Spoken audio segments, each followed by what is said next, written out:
আমার এক খালা তো বোনের মেয়ে হয়েছে, খালা মোবাইল করে বলে, বাবা তুমি আলেম মানুষ, অনেকদিন পর আমার একটা নাতনি হচ্ছে, একটা ভালো নাম থতো। আমি বললাম খালা হাসিনা থন। যেই কষি হাসিনা, খালা খালি গড় গড় গড় করতেছে।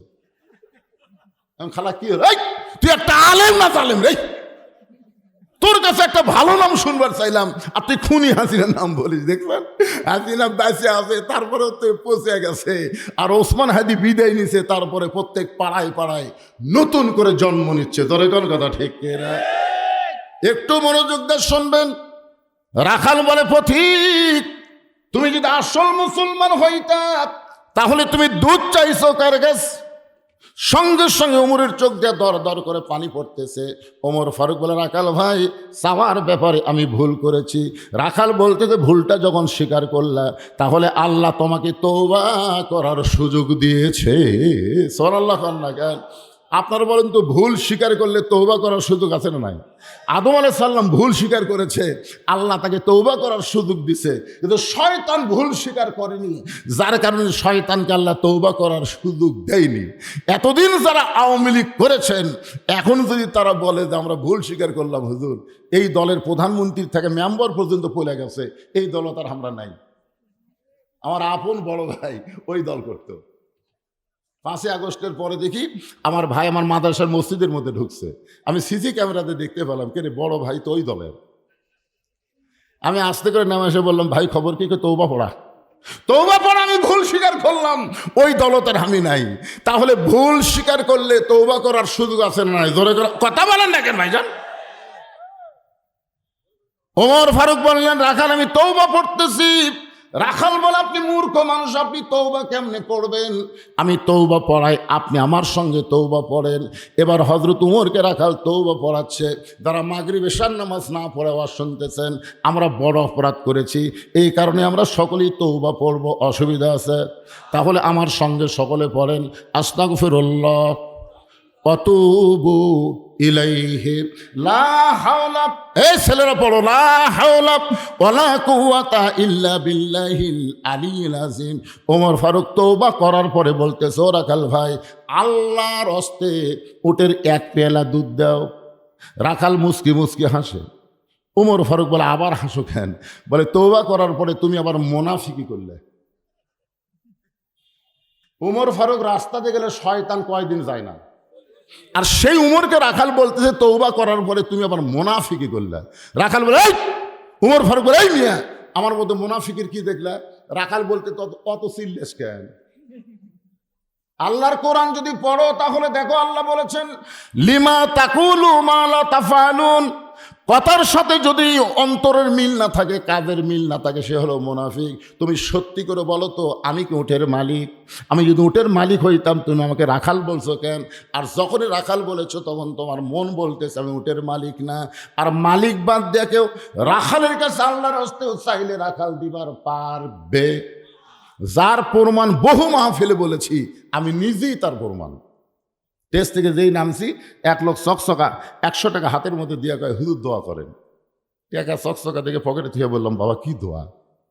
বলে, হুজুর আমার বইয়ের পেটে বাচ্চা আছে তো, আল্লাহ যেন পুত্র দেয়। এই কথা শোনার পরে পকেট থেকে 200 বের করে দিলেন। বলে, হুজুর আমি তো টাকা চাইনি, দোয়া। আমি বললাম, পাগলা, আমি 3 মেয়ের বাপ, আমার দোয়া দিয়ে যদি পুত্র সন্তান হতো তাহলে আল্লাহ আমাকে একটা আগে দিত। তো আমার দোয়া দিয়ে যদি আমার বইয়ের সন্তান পুত্র না হয়, তোর বইয়ের হবে? তখন বলে, হুজুর আপনি টাকা আপনি নেন, হামাকটা হামাক দেন। ওরে যেই টাকা দিছি মারতেছি, দৌড়ে কোথায় যাবি? বলে, ওই হুজুরের কাছে যাব, যেই হুজুরের বেটা সাওয়াল আছে। আমি কইলাম, পাগল, কোনো হুজুর না, কোনো পীর না, কোনো বাবা না।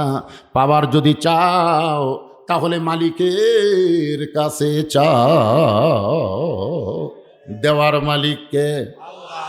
রাখাল বলে, পথিক সত্যি যদি আল্লাহর হস্তে উঠে এক পেয়ালা দুধ চাও, তাহলে এখান থেকে মালিকের বাড়ি হলো 10 মাইল দূরে। ওই মালিকের বাড়ির দরজা দিয়ে বলো, মালিক তোমার রাখাল উঁট আর দুম্বা চড়ায়, তুমি মালিক যদি হুকুম দাও তাহলে রাখাল আল্লাহর হস্তে উঠে এক পেয়ালা দুধ দিবে। ওমর ফারুক বলতেছে, রাখাল ভাই এত কষ্ট করে মালিকের বাড়ি যাওয়ার দরকার নাই, বরং তোমাকে 2টা টাকা দিলাম, এই 2টা টাকার বিনিময়ে তুমি উঠে এক পেয়ালা দুধ দাও। রাখাল বলে, ফতিক রে, তুমি কি হযরত ওমরকে চেনো? সোনাল্লাহ খান রাখাল হযরত ওমরকে বলতেছে, পথিক তুমি কি হযরত ওমরকে চেনো? যদি হযরত ওমরকে চিন্তা তাহলে এরকম বেসাইদা প্রস্তাব তুমি দিবার পারতা না। ওমরের গুপ্ত বাহিনী যদি দূর থেকে দেখ পারবাই, তুমি আমাকে 2 টাকা ঘুষ দিছ, আর মালিক বাদ দিয়ে তোমাকে ওটের 1 পেলা দুধ দিলাম, তাহলে তোমাকেও ধরবে আমাকেও ধরবে। এই বুড়া বয়সে কি তুমি ধরা পড়বার চাও? ওমর ফারুক বলেন, আকাল ভাই তাহলে চলো পাহাড়ের গুহার মধ্যে যাই, ওই গুহার মধ্যে গিয়ে তোমাকে গোপনে 2 টাকা দিব, তুমি গোপনে ওটের 1 পেলা দুধ দিবা, তাহলে উমরের গুপ্ত বাহিনীও দেখতে পাবে না, তোমার মালিকও জানতে পারবে না। রাখাল চিল্লায় বলে, তুমি ভণ্ড, তুমি ভণ্ড, তুমি ভণ্ড। ওমর ফারুক বলে, রাখাল আমার মধ্যে ভণ্ডামির কি দেখলা? রাখাল বলে, পথিক যখন দুনিয়ার কেউ দেখতে পায় না, ওমরের গুপ্ত বাহিনীও জানতে পারে না, তখন রাখালের আল্লাহ দেখতে পায়।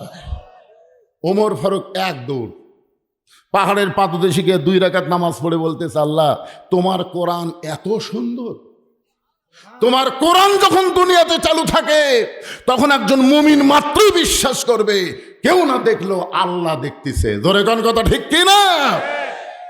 পুলিশ লাগে না, র্যাব লাগে না ভাই, কেউ না দেখে, কে দেখে? আল্লাহ তোমার কোরআন এত সুন্দর, আমি এতক্ষণ পর্যন্ত রাখাল দেখি নাই, আল্লাহ রাখালের মধ্যে তোমার কোটা কোরআন দেখতে পাই। এই বলে হযরত ওমর শুকরিয়া তান যখন আল্লাহর কাছে কাঁদতেছে। কার কাছে? এটা কিসের কান্না? খুশির কান্না। আল্লাহর কোরআন দেখেছে, রাখাল দেখে নাই, রাখালের ভিতর আল্লাহর কোরআন দেখে খুশি হয়ে যখন কাঁদতেছে, এমন সময় রাখাল পিছনে এসে বলে, যতই কান্দো উটের দুধ তোমাকে দিবার পারলাম না। ওমর ফারুক বলে, রাখাল ভাই উটের দুধের কোনো দরকার নাই, আমি শুধু তোমার কাছে জানতে চাই, না দেখা আল্লাহকে কলিজার মধ্যে জায়গা দিয়ে আল্লাহর কোরআন অনুযায়ী চলতেছো, এর বিনিময়ে তোমার চাহিদা কি? আপনারা বলেন তো, আল্লামা সাইদি হুজুর 50 বছর কোরআনের হক তাফসির করলো, 13 বছর অন্যায়ভাবে তাকে জেলখানায় বন্দি করলো, এরপরে জেলখানা থেকে হাসপাতাল নিয়ে গিয়ে তাকে হত্যা করলো। আল্লামা সাইদি হুজুরের চাহিদা কি? কথা কয় না। একটা চাহিদা, আপনাদের একটা চাহিদা আছে না নাই? আর আপনাদের বাড়ি ঘর আছে না নাই? আপনাদের ল্যাপ তোষক আছে না নাই? তাহলে শীতের মধ্যে ল্যাপ তোষক বাদ দেয়, বাড়ি ঘর বাদ দেয়, এই খেড়ের মধ্যে বসে কোরআনের সূরা মুলকের তাফসীর শুনতেছেন, আপনাদের চাহিদা কি? ওমর ফারুক রাখালকে বলতেছে, রাখাল তুমি না তাকে আল্লাহকে কলিজার মধ্যে জায়গা দিয়ে আল্লাহর কোরআন অনুযায়ী চলতেছো, তোমার চাহিদা কি? তোমার তো ভালো চাকরি না, তোমার তো ভালো বাড়িও নাই, তোমার তো ভালো খাওয়া দাওয়া হয় না, এরপরও আল্লাহর কোরআন অনুযায়ী চলতেছো, তোমার চাহিদা কি? সঙ্গে সঙ্গে রাখাল বলে, পথিক আমার চাহিদার কথা যখন শুনতে চাও, আমার চাহিদা হলো, সকলে আমার সঙ্গে পড়েন, রব্বানা আতিনা ফিদ দুনিয়া হাসানাতাও ওয়া ফিল আখিরাতি হাসানা ওয়া কিনা আযাবান নার। ওমর ফারুক বলে, রাখাল ভাই মূর্খ মানুষ রে, আমি তোমার চাহিদার কথা শুনবার চাইলাম আর তুমি আল্লাহর কোরআন তেলাওয়াত করলে। রাখাল বলতেছে, তুমি আসলেই মূর্খ, এই আয়াতের মধ্যে 2টা চাহিদার কথা বলছি পাগল। 1 নম্বর চাহিদা হলো রব্বানা আতিনা ফিদ দুনিয়া হাসানা, আল্লাহর কাছে আমার দুনিয়ার চাহিদা হলো মহামানব হযরত উমরকে আমি 1 নজর দেখতে চাই। আর আমার 2 নম্বর চাহিদা হলো, আমি রাখাল যখন মরে যাব তখন আল্লাহ অধম রাখালকে যেন জান্নাত দেয়। তাহলে দুনিয়ার চাহিদা কি? হযরত উমরকে 1 নজর দেখতে চায়। এখন আপনার বলেন তো, ভালো নেতা দেখার চাহিদা করা দরকার আছে না নাই? আপনার ভালো নেতা বলতে কাকে বোঝেন? যেই নেতারা দুনিয়ার আইন দিয়ে রাষ্ট্র চালাবে সেই নেতা দেখবেন, যেই নেতারা আল্লাহর কোরআন দিয়ে রাষ্ট্র চালানোর কমিটেড, আপনারা কোন নেতারা দেখবেন? একটু বুঝে শোনা কন। রাখাল কি বলতেছে? আমার দুনিয়ার চাহিদা হলো মহামানব হযরত উমরকে আমি 1 নজর দেখতে চাই, যে উমর আল্লাহর কোরআন দিয়ে রাষ্ট্র চালানোর কারণে না দেখে আল্লাহকে কলিজার মধ্যে জায়গা দিয়ে আমি আল্লাহর কোরআন অনুযায়ী চলতে পারি, সেই হযরত উমরকে আমি 1 নজর দেখতে চাই। আমার 2 নম্বর চাহিদা হলো, আমি রাখাল যখন মরে যাব অধম রাখালকে আল্লাহ যেন জান্নাত দেয়। ওমর ফারুক দৌড়ে এসে রাখালের হাতটা আমার দিকে তাকান, এভাবে খপ করে ধরছে, ধরে 3 বার চুমা খাস। রাখাল কয়, পাগল নাকি? আমার ঘামা হাতে তুমি 3 বার সময় খেলে। ওমর ফারুক বলে, রাখাল ভাই, তোমার 2 নম্বর চাহিদা আল্লাহ পুরা করছে, মরার সঙ্গে সঙ্গে আল্লাহ তোমাকে জান্নাত দিয়ে দিবে। আপনারা সুবহানাল্লাহ করেন, কিন্তু রাখাল সুবহানাল্লাহ কয় না। ওমর ফারুক বলেন, রাখাল, মরার সঙ্গে সঙ্গে আল্লাহ তোমার জান্নাত দিবে, আল্লাহ তোমার 2 নম্বর চাহিদা পুরা করছে। রাখাল সুবহানাল্লাহ কয় না। ওমর ফারুক বলে, রাখাল, মরার সাথে সাথে আল্লাহ তোমাকে জান্নাত দিবে, সুবহানাল্লাহ কও না কেন? রাখাল বলতেছে, মরার পরে জান্নাত দিবে, এই বাকি কথা তো ভালোই কও, কিন্তু জীবিত অবস্থায় হযরত উমরকে এক নজর দেখতে পাবো, এই কথা বলতে তোমার কোন জায়গাত বাজে? আপনারা মরার পরে জান্নাত পাওয়ার আশা বাদ দেন তো। যেত অবস্থায় বাংলাদেশে আল্লাহর কোরআন অনুযায়ী চলতে পারবো, এই দৃশ্য আমাদের দেখার দরকার আছে না নাই? জোরে করে আছে না নাই? মরার পরে জান্নাত, মরেই দেখেন।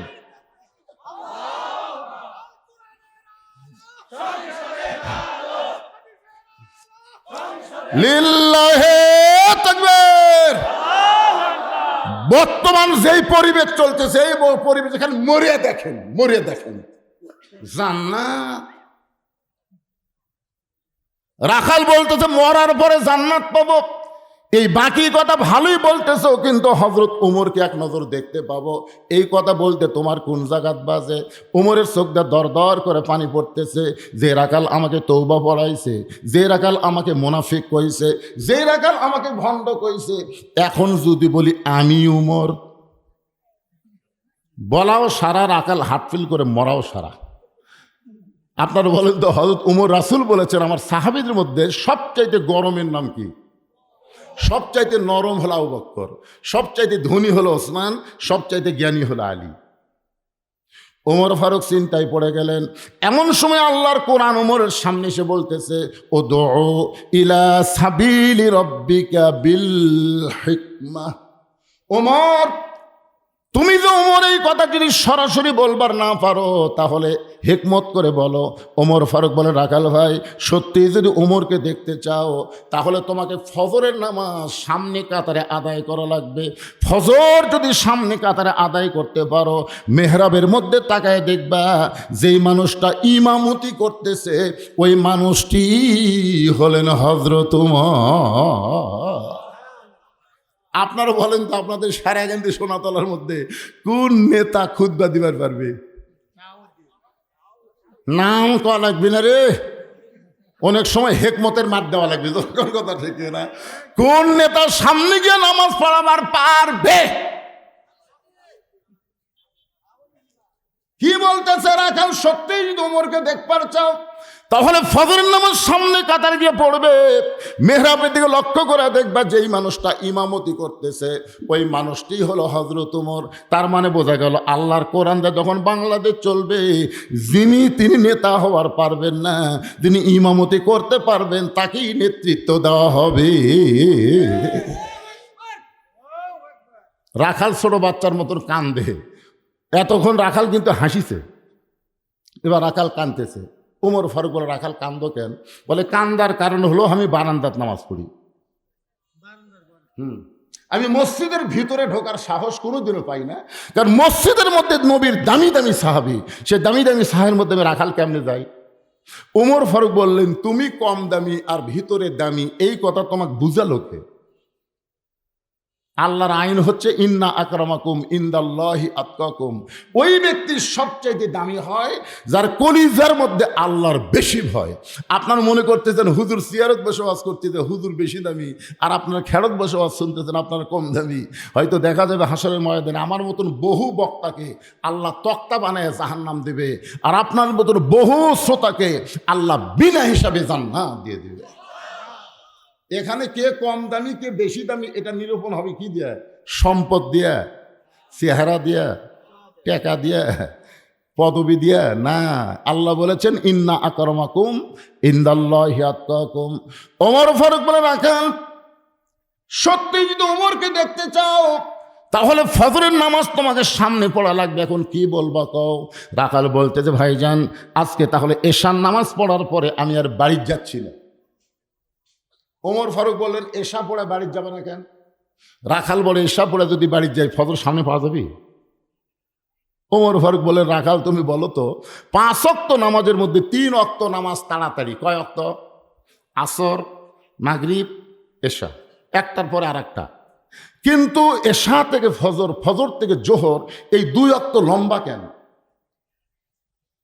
রাখাল বলতেছে, আমি তো জানি না ভাই রে। ওমর ফারুক বললেন, তাহলে শোনো, ফজর থেকে জোহর আল্লাহ লম্বা, এই ছেলেবেলা তাকাও, এগুলো শেখা লাগবে তো। ফজর থেকে জোহর আল্লাহ লম্বা সময় দিছে। এই লম্বা সময় দেওয়ার কারণ হলো চাকরি বাকরি করবে, ব্যবসা বাণিজ্য করবে, খেতে খামারে কাজকাম করবে, এইগুলো করতে গিয়ে দেহের যে ক্ষয় হবে। এশা থেকে ফজর আল্লাহ লম্বা সময় দিছে, ওই সময়ের মধ্যে ঘুম পারলে আল্লাহ তাআলা ঘুমের মাধ্যমে ওই ক্ষয়গুলো পুরা করে দিবে।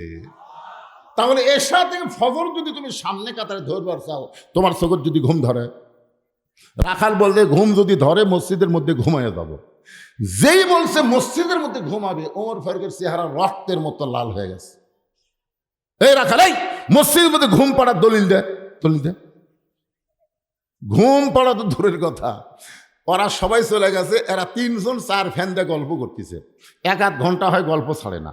ফেরেশতারা বলতেছে, আল্লাহ সবাই চলে গেল, এরা 3টে, আপনি মদিনা রক্ষা করতে পারবেন না, তাদের বিরুদ্ধে অস্ত্র ধরা লাগবে। এই কথা কার? এই কথা যখন নবী সাহাবীদের সামনে বললেন যে আল্লাহ এখনই আয়াত আমাকে নাজিল করে জানায় দিল, তখন এই উবাই ইবনে সলুল, সামনে কাতারের মুসল্লি, টুপিওয়ালা, পাগড়িওয়ালা, জুব্বাওয়ালা, নবীর হাঁটুর সাথে হাঁটু লাগায় বলছে, হুজুর এটা না গন্ডগোলের আয়াত।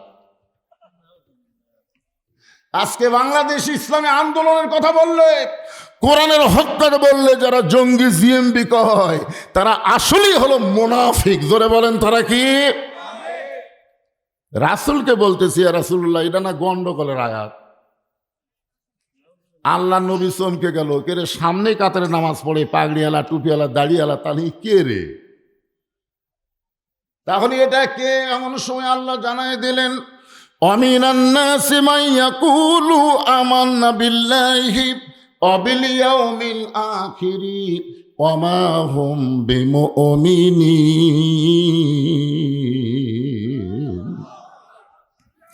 এরা আল্লাহ বিশ্বাস করবে, পরকাল বিশ্বাস করবে, নামাজ রোজা সবই করবে, এরপরও আল্লাহ বলেছেন এরা মুমিনই না, এরা মুমিনই নয়। এরা কি নয়?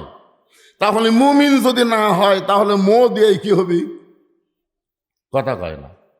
মুসলমান, মুমিন, মুনাফিক, এই মুনাফিকের আবাদ কিন্তু ইহুদি খ্রিস্টানের মধ্যে নাই, হিন্দু বৌদ্ধের মধ্যে নাই। এই মুনাফিকের আবাদ হয় মুসলমানের ভিতরে। জোরে কোন কথা ঠিক কিনা? আমাদের কিছু কিছু মুসলমান মুনাফিক, এরা এখন মানুষের সামনে আবল তাবল কথা বলবে। এই জন্য আমি সূরা মুলকের 2টা আয়াত আপনাদের সামনে আজকে আলোচনা করার নিয়ত করেছি। আপনি একটু মনোযোগ দিয়ে শুনবেন, রাজি আছেন তো? প্রথম আয়াত আল্লাহ বললেন, তাবারাকাল্লাযী বিয়াদিহিল মুলকু ওয়া হুয়া আলা কুল্লি শাইইন কাদির। গোটা পৃথিবীর রাজত্ব, কর্তৃত্ব, মালিকানা একমাত্র কার হাতে? আরো জোরে। যারা জবান খুলে বলতেছেন না, এই কোরআনের আয়াত শোনার পরেও আল্লাহর হাতে, বিয়াদিহিল মুলক, রাজত্ব কার হাতে, এই কথাও যারা বলতেছেন না যে আল্লাহর হাতে, এই কথাটাই বলতেছেন না, আপনার মনে করতেছে আপনার 2 কান্দত ফেরেশতা আছে না নাই? ওরা কি জন্য? ঘুম পাড়ার জন্যে। 2 ফেরেশতা বলতেছে, আল্লাহ এই যে বান্দা তোমার কোরআনের মাহফিলে বসে এই যে কিছুই কয় না, তো কি লেখমো? আল্লাহ বাম কান্দের ফেরেশতাকে বলে, লেখ। তো বাম কান্দের ফেরেশতা কয়, আমি তো শুনবার পাইনি, লেখমো কি? আল্লাহ কয়, তুই শুনবার না পালে কি হয়, আমি শুনবার পাইছি। আল্লাহু আলিমু বিজাতিস সুদূর, অন্তরের খবর জানে কে? ওই মুখে না বললেও আমি আল্লাহ জানি। ও হলো বোবা শয়তান। জোরে কোন, কি শয়তান? বোবা শয়তান। মরার সময় এদের জবানে ঈমানের কলেমা নসিব হবে না। আপনি যত বড়ই পাপী হন, হক কথা বলার সময় যদি জবান খোলেন, মৃত্যুর সময় আল্লাহ তাআলা আপনার জবানে ঈমানের কলেমা জারি করে দিবে, জারি করে দিবে। এই জবান আল্লাহ ইয়ারকির জন্য দেয়নি তো। হাট বাজারে বহু গল্প মেরা পারেন, আর কোরআনের মাহফিলে হক কথা বলার সময় কি? সমস্ত ক্ষমতা একমাত্র মালিককে। ওয়া হুয়া আলা কুল্লি শাইইন কাদির। প্রত্যেকটা বিষয়ের উপরে একমাত্র ক্ষমতা কার? তাহলে যে গল্প করতেছে চাষটলে গল্প করতেছে আর বলতেছে আওয়ামী লীগ আগে ক্ষমতাটা ছিল, আগামীতে বিএনপি ক্ষমতা আসতেছে। কি অহু আলা কুল্লি শাইইন কদির, এর মধ্যে আওয়ামী লীগ বিএনপির নাম আছে? তাহলে আপনি কেন বলেন আওয়ামী লীগ ক্ষমতায় ছিল, বিএনপি আসতেছে? এ কথা কেমনে বললেন? আওয়ামী লীগ যদি ক্ষমতাতে থাকতো তাহলে 24 সালের 5ই আগস্ট গেল কেন? ওরা তো 41 পর্যন্ত বান্ধা দিছিল। 5তলা বিল্ডিং এর উপর তলায় 1.5 লাখ টাকার খাট, 12,000 টাকার কম্বল, ওড়ে তামানে রাত 9টার সময় দিয়া বলতেছে আমার বাড়ি আমার ঘর, আমাক নামাইকে।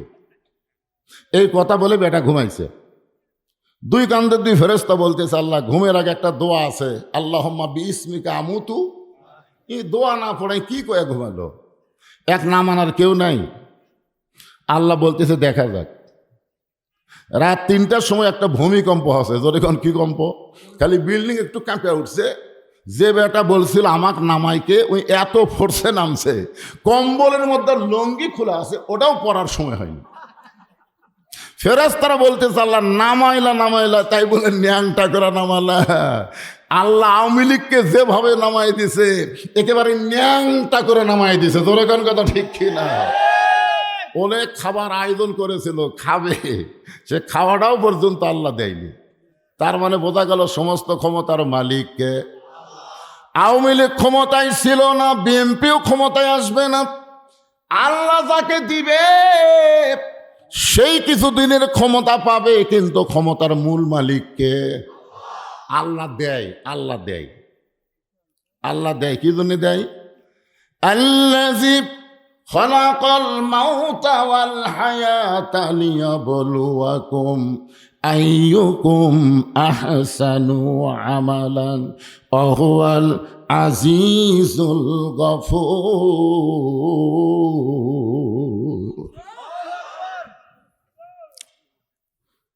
আমার শাহাবুদ্দিন ভাই কি বললেন?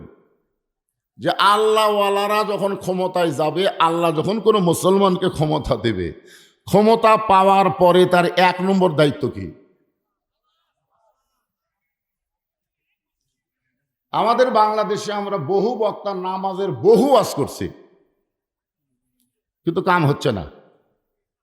আপনার বলেন তো, একটা ইবাদত করলেই আল্লাহ সমস্ত খারাপি থেকে বাঁচাই দিবে, তার নাম কি?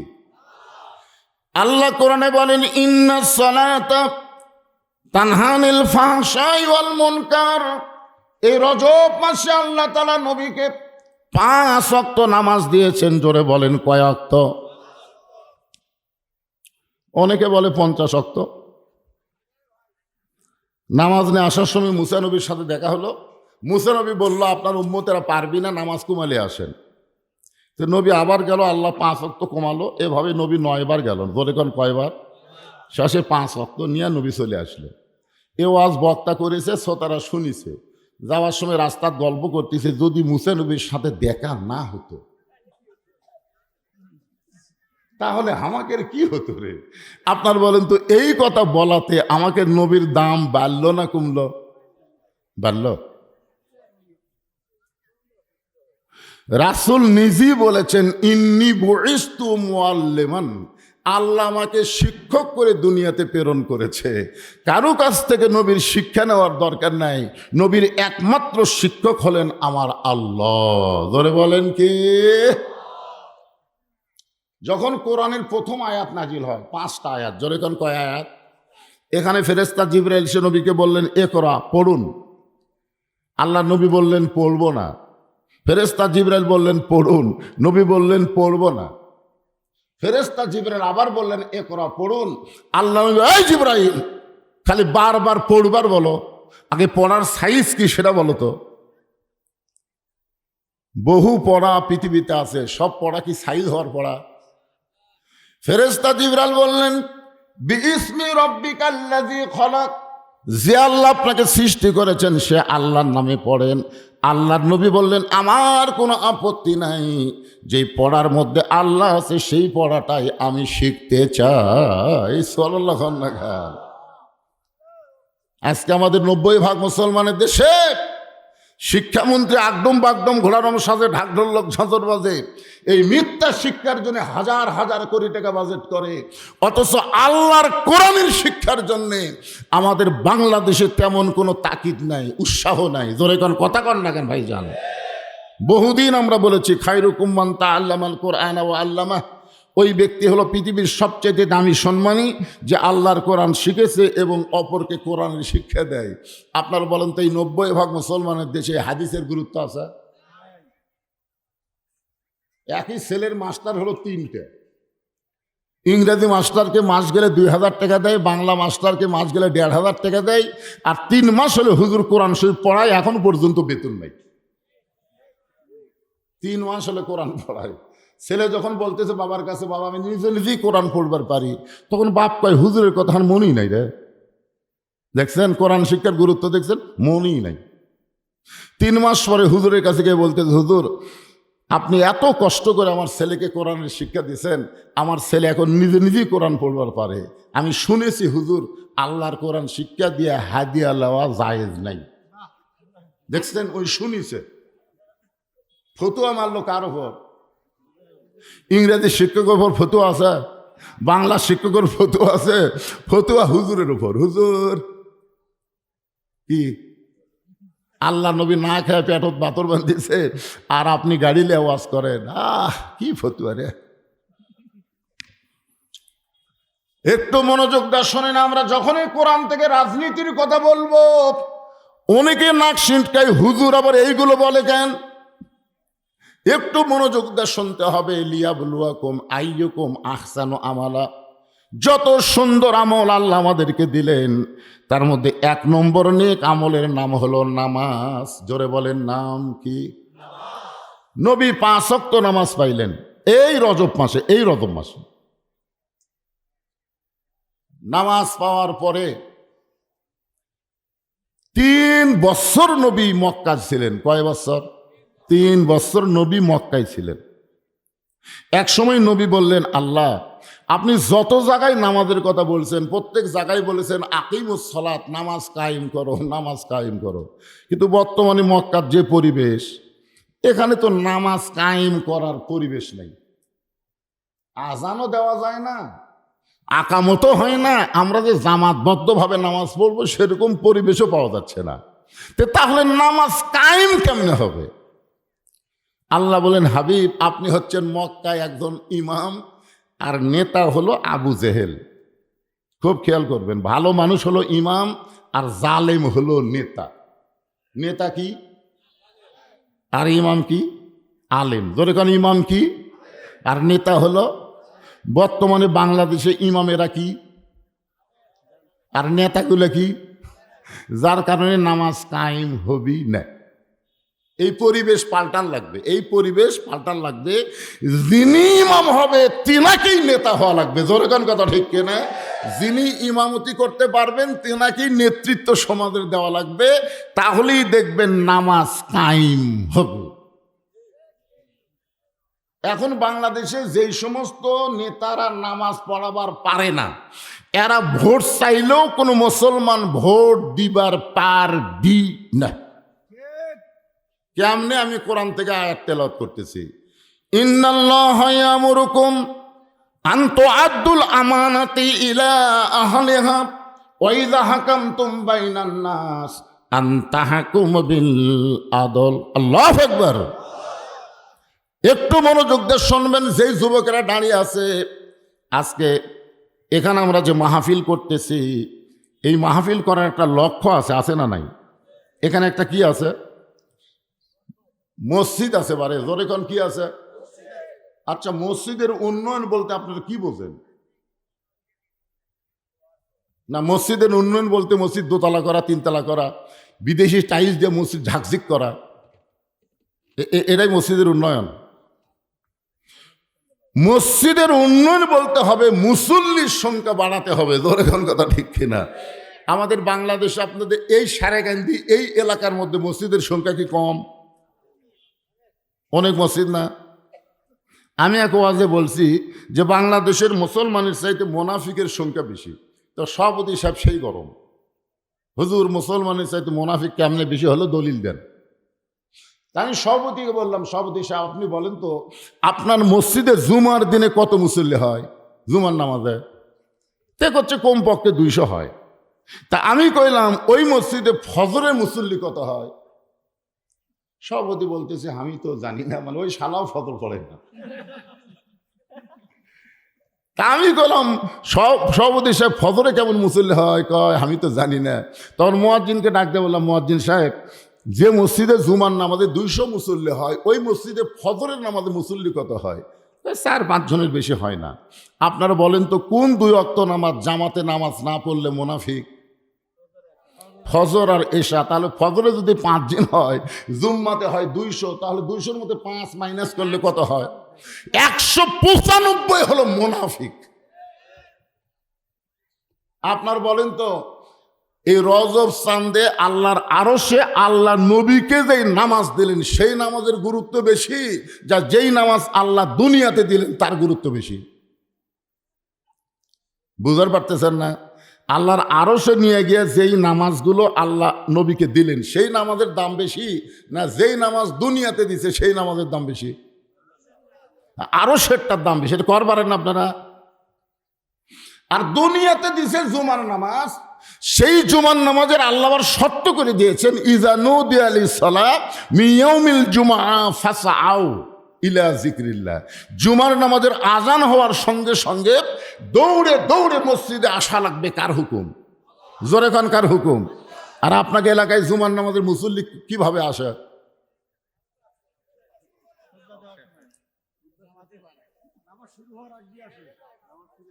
তাহলে আশা লাগবে আজান দেওয়ার সাথে সাথে, আর আসতেছে ইমাম যখন খুতবা দেয়, আর ইমাম সালাম ফিরালি ও আবার চলে যায়। আপনারা বলেন তো এটা কি নামাজ? আল্লাহ বলেছেন ফাওয়াইলুল লিল মুসাল্লিন, এরা তো মুসল্লি নয়, এরা 7 দিন পর জুমার দিনে আল্লাহর সঙ্গে ঠাট্টা মশকরা করবার আসে। ধরে কোন কথা ঠিক কি না? এই এই দুটোর কি হলো? না ভয় না, নামাজের যদি না, আপনাকে নামাজ যদি না থাকে, শোনেন সূরা মুলকের 2টা আয়াত নিয়ে বর্তমান বিশ্বের প্রেক্ষাপট, আমাদের বাংলাদেশের সামনে 12ই নির্বাচন ফেব্রুয়ারি, এইটা নিয়েই তো কথা বলা লাগবে। তো এখন আপনারাই বলেন ভাইজান, যারা নামাজ নাই তার কি নাই? লা সলাতা লা ঈমানা, যার নামাজ নাই তার ঈমানই নাই। এটা কোন নামাজ? জুমার নামাজ না 5 ওয়াক্ত নামাজ? এক জায়গায় আল্লাহর নবী বললেন, মান তারাকা সালাতু মুতাম্মিদান ফাকাত কাফারা, ইচ্ছা করে একটা ওয়াক্ত নামাজ যারা বাদ দিবে তারা আল্লাহর সঙ্গে কুফরি করলো। আল্লাহ রাসূল বলেছেন, বাইনাল আবদি ওয়াল কুফরি তরকুস সালাত, বান্দার কাফের মধ্যে পৃথক করার জিনিস তার নামই হলো নামাজ। যারা নামাজ পড়বে তারা হবে বান্দা, আর যারা নামাজ পড়বে না তারা হলো কাফের। আমি যেই বলবো বেনামাজি, আপনার বলবেন কাফের, বলতে পারবেন না? আপনার কি হাদিসের সাথে একমত না দ্বিমত? তাহলে বেনামাজি যারা বলতেছেন না মনে করবেন এরাই মাগরিব এসা পড়েনি। তাছাড়া বলে না কেন? আমি যেই বলবো বেনামাজি, আপনারা সেটা বলবেন কাফের। বেনামাজি আরো জোরে জোরসে বলুন। যদি তারা নিয়ত করে বেনামাজি যদি কাফের হয়, আমি নিয়ত করলাম ফজর থেকে আর নামাজ বাদ দেব না, আল্লাহ বলে যত নামাজ না পড়ার পাপ হয়েছে এই নিয়ত করার সাথে সাথে আমি মাফ করে দিয়ে দিলাম। আপনার বলেন তো আল্লাহ মাফ করবার পারে কি পারে না? একটু মনোযোগ দিয়ে শুনবেন। নামাজ কায়েম কখন হয়েছে? কোন সময় নামাজ কায়েম হলো? যে নামাজ সম্পর্কে একাধিকবার আল্লাহ কোরআনে বলেছেন আকিমুস সালাত, নামাজ কায়েম করো। এই নামাজ কায়েম কিন্তু মক্কায় হয় নাই, এই নামাজ কায়েম হয়েছে মদিনায়। কি অবস্থায় নামাজ কায়েম হলো সেই জিনিসটা আপনাদের সামনে তুলে ধরতেছি। তার আগের নামাজের কথা শোনেন। আমরা যারা পুরুষ মানুষ, এদের মধ্যে একজন আমাকে বলতেছে, হুজুর 5 ওয়াক্ত তো পড়ি না, আমি জুমার নামাজ পড়ি, আমি কি নামাজি না? আমি কি বেনামাজি? আমার এই নামাজের কারণে আল্লাহ কি কিছুই করবি না? ওই বেটা নাকি কোনো জায়গায় শুনেছে, আসলে কোরআনেও আল্লাহ বলেছে লা তাকনাতু মির রাহমাতিল্লাহ ইন্নাল্লাহা ইয়াগফিরুয যুনুবা জামিআ ইন্নাহু হুয়াল গাফুরুর রহিম। সুবহানাল্লাহ বলেন। আল্লাহ বলেছেন আমার রহমত থেকে তোমরা নিরাশ হও না, আমার দয়া এত বেশি, আমার দয়ার কাছে তোমাদের পাপ কিছুই না।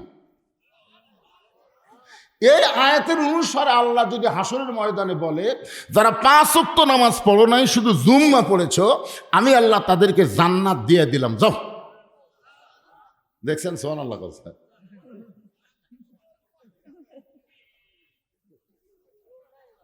এই কথা শোনার পরে খালি জুম্মার নামাজ যারা পড়েছে 5 ওয়াক্ত পড়েনি, এরা খুশি হবে ভাই, খুশি হয়ে মারবে দৌড়, এক দৌড়ে জান্নাতের দরজা যায়, দেখবে বিশাল একটা তালা দেওয়া। আল্লাহ আপনি আমাকে জান্নাত দিলেন, দরজার যে তালা, আল্লাহকে খুঁজে দেখ চাবি তোর কাছে আছে।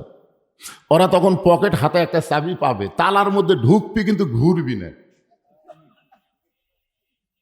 জুম্মার নামাজেরা বলবে, আল্লাহ চাবি পাইলাম, তালার মধ্যে ঢোকে কিন্তু ঘোরে না কেন?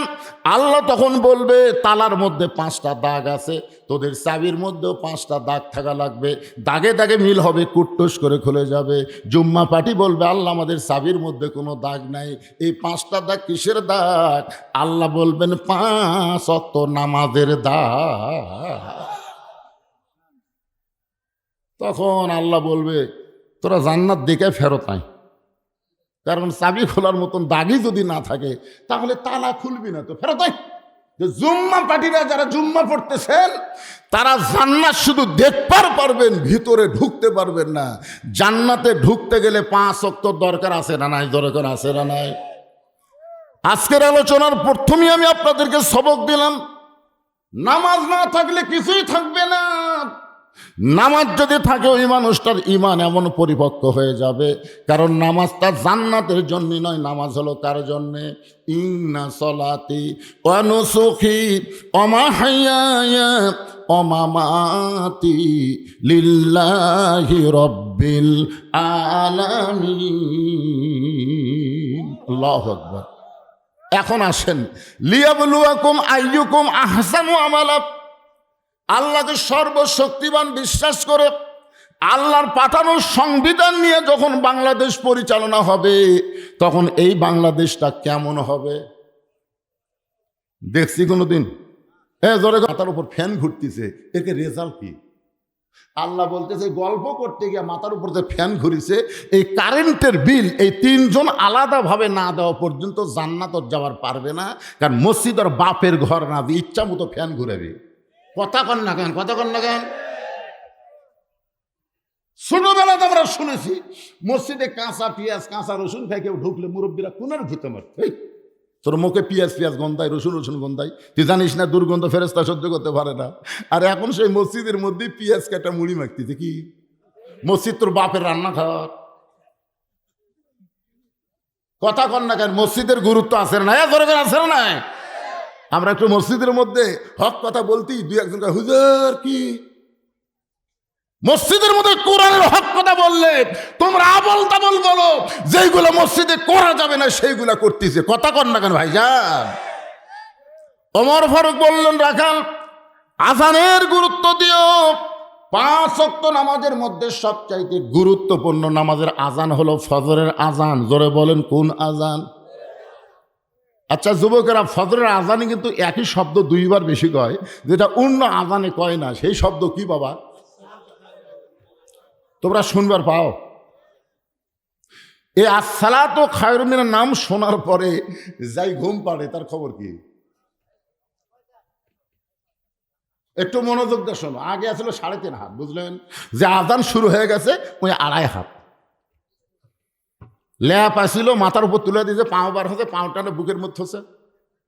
বেড়া থেকে মনে করবেন চাউলের বস্তা ঢাকা আছে, এর আগা নেই পাও নেই, গেল গুটিরা। আস্তে আস্তে ভিতরে ঢুকে গেলে ল্যাপ টানতে দেখেন, ল্যাপের ভিতরে ওর সাইজ আর সকালবেলা সাইড টিপে কুত্তার সাইজ একই সাইজ। আমি যে বলবো ফজর নামাজ বাদ দিয়ে ঘুম পাড়ে যারা, আপনার সকলে বলবেন কুত্তার আমল করে তারা। ফজরের নামাজ বাদ দিয়ে ঘুম পাড়ে যারা, এবার এই মুরব্বী কে উঠলো রে, কি একটা ডিস্টার্ব রে বা না, সমস্যা তো হবেই। এরকম মুরব্বী মানুষ আপনারা মাঝখানে করছেন কেন?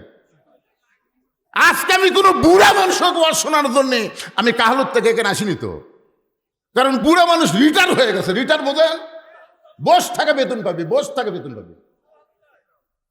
কারণ আল্লাহর সামনে যখন আমি দাঁড়াবো, আমার কথা বলতেছি, আল্লাহ আমাকে কি বলবে? বলবে এই তোর শৈশবকালের, তোর বুড়াকালের কোনো হিসাব আমি চাই না রে, কারণ যৌবনের হিসাব দেওয়া জান্নাত যা। আমার যৌবনের খবর কি আমি জানি না? বুড়াকালের হিসাব আল্লাহ নিবি, কারণ চামড়া ঢিল আল্লাহর সাথে দিছে মিল। আরে যখন যৌবন বয়স, নামাজের বয়স, তখন মসজিদে যায়নি। বুড়া বয়সে আল্লাহর ভয়ে সিএল লেগেছে। শালার ঠিক মতো খাড়া হওয়ার পারে না, রুকুসজদা করার পারে না, সিএল নিয়ে যে আমাকে 27 গুণ সওয়াব নষ্ট করছে। কারণ জামাতে নামাজ পড়লে কয় গুণ? কথা কর না কেন, কয় গুণ? তো জামাতে নামাজ পড়বে গেলে কাতার কি হেঁকা বেঁকা হলেও চলবে? পায়ের গোড়ালির সঙ্গে গোড়ালি মিল করা লাগবে। যেই বেটা সিয়ারত বচ্চার গোড়া খুঁটি, তাহলে ওরই কারণে আমাকে গোটা কাতারের সব মিস হয়ে গেল। আপনি যদি 27 গুণ সব চান, আজকে ওয়াদা করেন আপনার কাতারে কোনো সিয়ার থাকবে না। জোরে কোন কথা ঠিক না? আপনার কাতারে যদি 27 গুণ সব চান, সিয়ার থোয়া যাবে না। আস্তে করে সিয়ার দ্বিতীয় কাতার দেন। আমি বাঁচলে পাবেন না। দ্বিতীয় কাতার লোক যদি কয় আমরাও 27 গুণ চাই, তৃতীয় কাতার দেন। তৃতীয় কাতার লোক যদি কয় আমরাও 27 গুণ চাই, চতুর্থ কাতার দেন। চতুর্থ কাতার লোক যদি কয় আমরাও 27 গুণ চাই, একটা চেয়ারও মসজিদের মধ্যে থাকবি না, সব এতিমের মতন বারান্দাত বসে থাকবি। জোরে ঘর কথা ঠিক কথা। আপনাদের মাঝখানে মুরব্বীরা যদি পেশাব ঘন ঘন লাগে, এই মুহূর্তে যে দামি ওয়াজ আসতেছে, লিয়াবলুয়াকুম আইয়ুকুম আহসানু আমালা, এখন ওটা বাসা চলবে? এক টানা কথাগুলো মনোযোগ দিয়ে শুনবেন। ওমর ফারুক বললেন, রাখাল আজানের গুরুত্ব দিও। 5 ওয়াক্ত নামাজের মধ্যে সবচাইতে গুরুত্বপূর্ণ আজান হলো ফজরের আজান। জোরে বলেন, কিসের আজান? এতদিন রাখাল নামাজ পড়েছে কোন জায়গায়? আপনারা একটু জোরে সরে বলেন কোন জায়গায়? আজকে নামাজ পড়বে কোন জায়গায়? সামনে কাতারে শুধুমাত্র হযরত ওমরকে এক নজর দেখার আশায় রাখাল বারান্দাত গিয়ে মসজিদের দরজা পর্যন্ত গিয়ে বলতেছে, ও বারান্দা, মনে কষ্ট নিস না, খালি আজকের দিন। কারণ বারান্দাত নামাজ পড়ার মজাই আলাদা, বুঝলেন? শেষে এসে আগে যাওয়া যায়। এই জন্য অনেক মুসল্লি ইচ্ছা করেও কিন্তু ভিতরে ঢোকে না। রাখাল মসজিদের মধ্যে ঢুকতেছে। আপনারা বলেন তো, আল্লাহর ঘরে ঢুকতে গেলে কোন দল হয়ে ঢুকবেন? এ জোরে বলেন, কোন দল? আওয়ামী লীগ বামপন্থী দল। আওয়ামী লীগ বামপন্থী, কিন্তু মসজিদ ঢোকার সময় ডানপন্থী। জোরে গান কোনপন্থী? বিএনপি যদি কয় আমরা মানুষের সংবিধান মানব, তাহলে বুঝবেন এরাও বামপন্থী। কিন্তু আল্লাহর ঘরে ঢুকতে গেলে কোন পাও? তার মানে বোঝা গেল, আল্লাহর ঘরে ঢুকতে গেলে বামপন্থী চলবে না, ডানপন্থী হয়ে ডান পায়ে ঢোকা লাগবে। জোরে ঘন ঠিক কি না? জবান খুলে একটা দোয়া পড়া লাগে। আপনারা কি দোয়াটা জানেন? আল্লাহুম্মা আফতাহ লি আবওয়াব রহমাতিক। এই দোয়াটা পড়ে রাখাল ডান পায়ে মসজিদের মধ্যে ঢুকে যখন সামনে কাতারে যাবার চায়, প্রত্যেকটা সাহাবী নড়ে সরে রাখালকে সামনে যাওয়ার রাস্তা করে দেয়। রাখাল মাথাতে হাত দেখে, আল্লাহ রে, এই বারান্দার থেকে এতদিন কি ভাবলাম? বারান্দার থেকে মনে করছিলাম ভিতরে দামি দামি, কিন্তু আজকে ভিতরে ঢুকে দেখতেছি এরাও যা, আমিও তাই। এটা ভিতরে না ঢুকলে বোঝা যাবে না ভাই যান। এসপি সাহেব সামনে কাতারে, আর একটা মুসল্লি হলে কাতার পুরা হবে, কিন্তু একটা মুসল্লি নাই। এসপি দরজার দিকে তাকা তাকে, চৌকিদার খাড়া আছে। এসপি ডাকতে চায়, চৌকিদার বলে, না স্যার, আপনি এসপি, আমি চৌকিদার। এসপি বলতেছে, ওটা বেড়ার কথা পাগলা, আমি এসপি, তুই চৌকিদার, ওটা হলো বেড়ার কথা, ভেতরের কথা তুইও যা, আমিও তাই, আয়। এরপরে যখন চৌকিদার সাহস পায় না, এসপি কাতার ছাড়ে দেয়, চৌকিদার হাত ধরে বলতে, ডাকি যাস না কেন, ভিতরে নিয়ে যায়, বলে দাঁড়া। যে বলছে দাঁড়া, চৌকিদার এসপির 3 হাত পিছনে দাঁড়াইছে। এসপি বলতেছে, আমার পায়ের গোড়ালির সঙ্গে গোড়ালি মিল করে দাঁড়া। চৌকিদার বলে, স্যার আপনি এসপি, আমি চৌকিদার। এসপি বলতেছে, বাহিরের কথা, ভিতরে আমরা 2 ভাই, কাদের সঙ্গে কাঁধ মিলাই আমরা কাতার সোজা করতে চাই। নিজের চোখে আমার দেখা 5 স্টেশন বাজারের মসজিদে, ডান পাশে আওয়ামী লীগ, বাম পাশে বিএনপি, মাঝখানে জামাত। হুজুর আসেনি, এখন আওয়ামী লীগ ঠেলা মারতেছে জামাত, আর একটু সামনে যা ভাই, কারণ তোর পাশে আমরা নামাজ পড়বো, তো একটু সামনে যা। তখন বলতেছে, ভাই আপনি জানতেন না? ভাই আমি দাঁড়াবার পারি ভাই রে, কিন্তু সামনে যাবার পারি না। কেরে বিএনপি বড় দল, তোর খবর কি? আমরা আকামত পর্যন্ত পারি ভাই। তখন বলতে তো পাগলা আমি কিন্তু যুদ্ধ অপরাধী।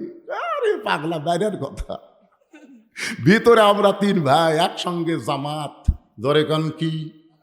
আরো জোরে, জোরসে বলুন।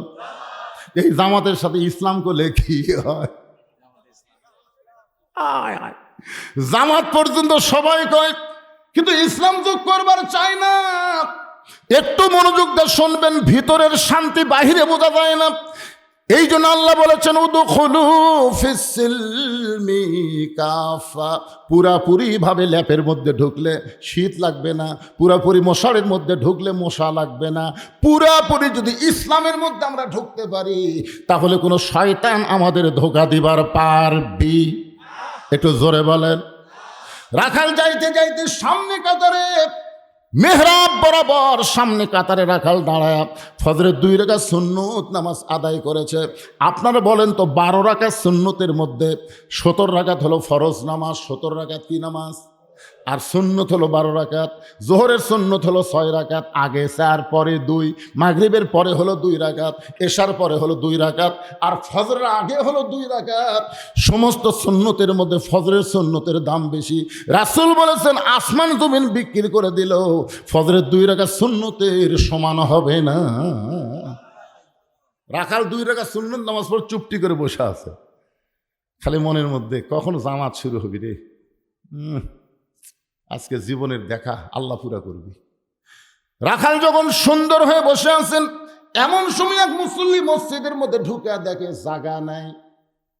এক মুসল্লি মসজিদের মধ্যে ঢুকে দেখে জায়গা নাই।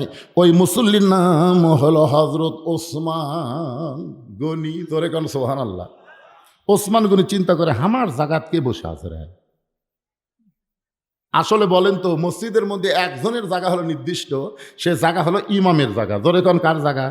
কিন্তু ওসমান গনি কেন বলতেছে আমার জায়গায় কে বসে আছে? আল্লাহ রাসূল বলেছেন আমি যখন ইমামতি করব, আমি বরাবর যিনি পিছনে দাঁড়াবে তার নাম হলো আবু বকর। আবু বকর যখন ইমাম হবে, আবু বকর বরাবর যিনি পিছনে দাঁড়াবে তার নাম হলো ওমর। উমর যখন ইমাম হবে, উমর বরাবর যিনি পিছনে দাঁড়াবে তার নাম হলো ওসমান। উসমান যখন ইমাম হবে, ওসমান বরাবর পিছনে দাঁড়াবে তার নাম হলো আলী। আলী যখন ইমামতি করবে, আলী বরাবর পিছনে নবী কারো নাম বলে না, সাহাবেরা বলে ইয়া রাসূলুল্লাহ। হযরত আলী যখন ইমামতি করবে, আলী বরাবর পিছনে কে দাঁড়াবে? রাসূল বললেন মা ইয়ান্তিকু আনিল হাওয়া ইন হুয়া ইল্লা ওয়াহয়ুহা। এ আলী পর্যন্তই হলো খোলাফায়ে রাশিদিন। সুবহানাল্লাহ কর না কেন? তাহলে ওমর ফারুক যখন ইমামতি করবে, ওমর বরাবর পিছনে কে দাঁড়াবে? মনে থাকে না কেন? এখনই কে দাঁড়াবে? কিন্তু আয়েশা দেখে জায়গা তখন একজন বসে আছে। ওসমান গনি কয় আমার জায়গাত কে বসে আছে রে? একটা লোক যদি বসে থাকে তাকে তুলে দেওয়া যাবে? আল্লাহ রাসূল বলেছেন আমার সমস্ত সাহাবীর মধ্যে ওসমানের শরম বেশি, নরম বেশি। ওসমান গনি এসে দেখে রাখালের পাশে একটু ফাঁকা জায়গা আছে, ওই ফাঁকা জায়গার মধ্যে তিনি 2 রাকাত সুন্নত নামাজ শেষ করে রাখালের দিকে 3 বার তাকাছে। জোরে কোন কয়বার? শরম বেশি হলে যা হয়। রাখাল একবার দেখ, দ্বিতীয়বার যেই তাকাছে রাখাল, তৃতীয়বার এই মিয়া বারবার আমার দিকে কি দেখিস মিয়া? আপনার বলেন তো মূর্খ মানুষের দিকে বারবার তাকালে রাগ করবি না? খালি একটা ভ্যান আলার দিকে আপনি 2 বার তাকান, দেখেন কি খেপে দেবে। মানে এখনকার অটো ভ্যান কিন্তু এরা পাইলট, জানেন আপনি?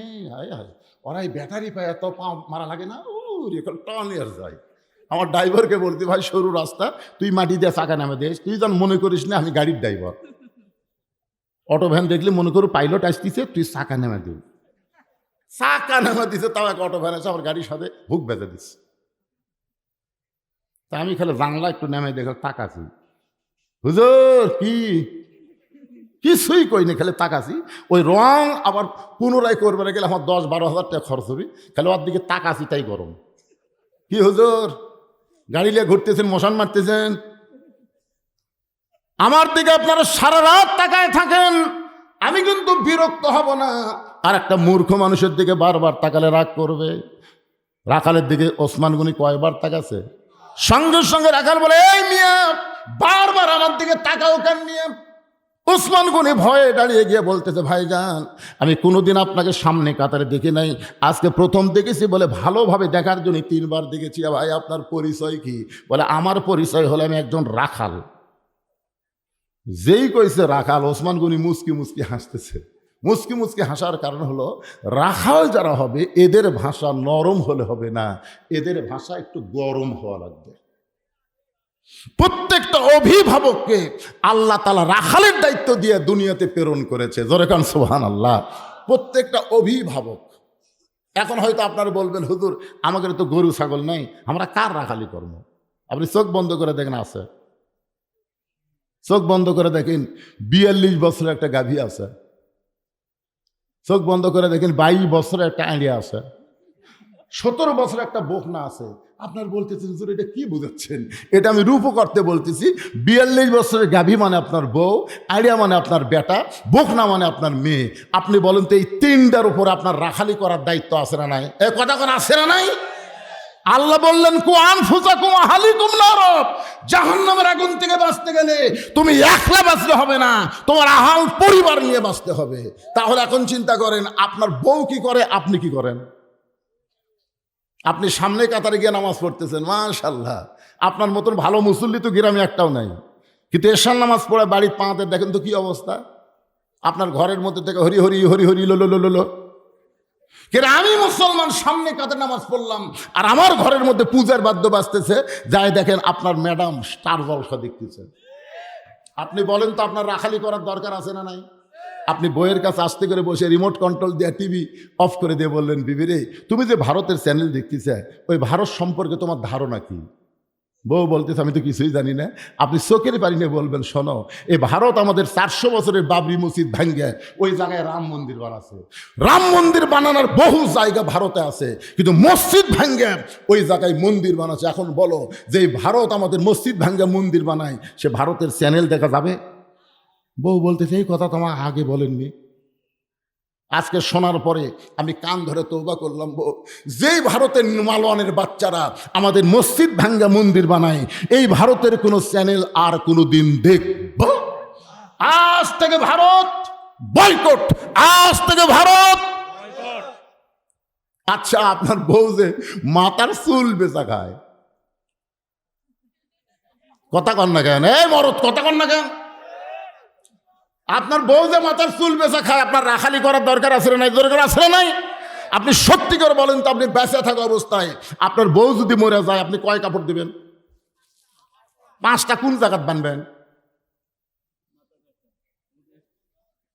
3 কাপড় পুরুষ মানুষের মতনই পরান লাগে, আর 2টা কাপড় 2 জায়গাত মেয়েদের বেশি দেওয়া লাগে। একটা হলো সিনা বাঁধ, একটা হলো মাথা বাঁধ।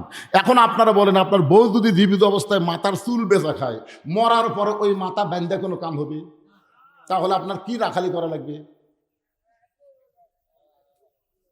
আপনাদের এলাকার বুঝি মেয়েরা মাথার চুল বেচে না? এই নিয়ে আবার বেশি কয় 12,000। একদিন পর্যন্ত শুনলাম 10,000, ই আবার কয় 12,000।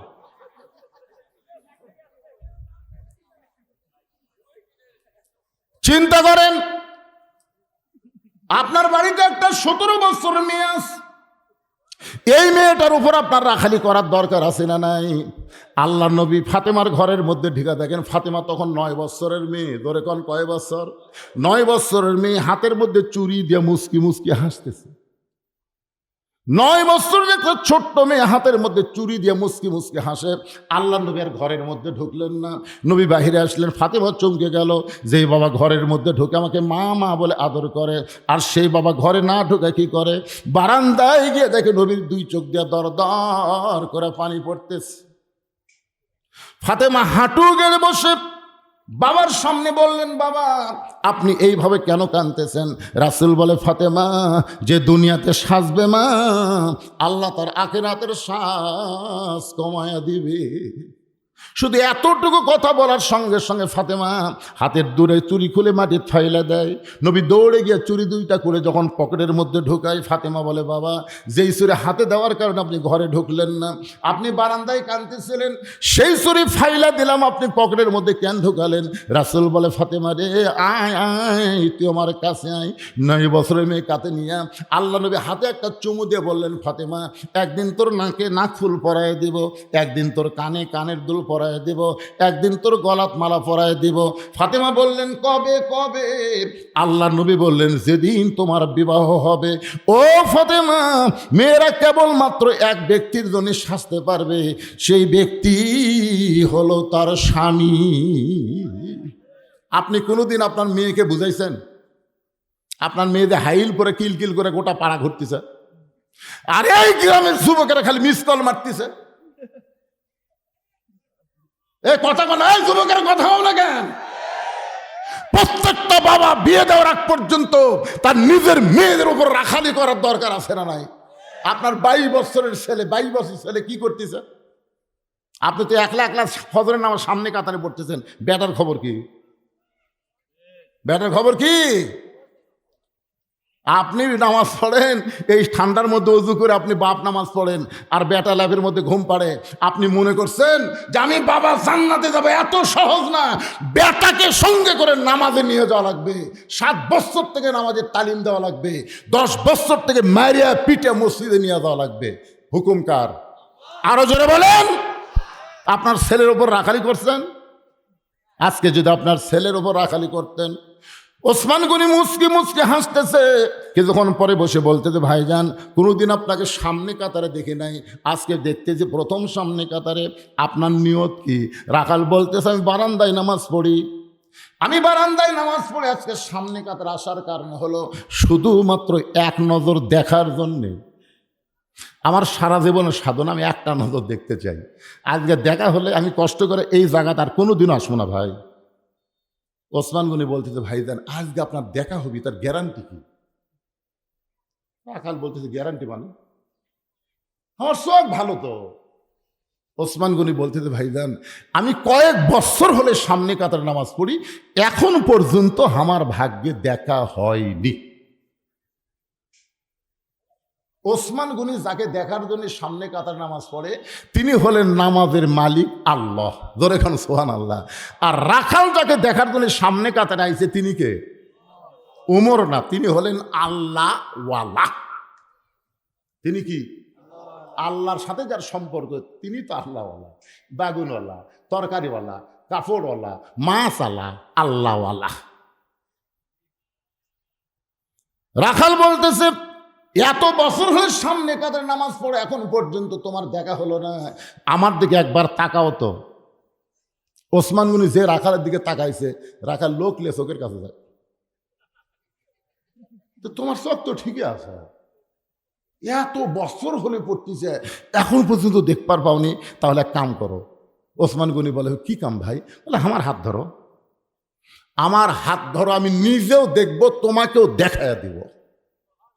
যে রাখাল বলেছে, আমার হাত ধরো, আমি নিজেও দেখবো, তোমাকেও দেখায় দেবো। এমন সময় আল্লাহর কোরআন ওসমান গনির সামনে এসে বলতেছে, ইয়া আইয়ুহাল্লাযীনা আমানুত্তাকুল্লাহা ওয়া কুনু মা'আস সাদিকিন।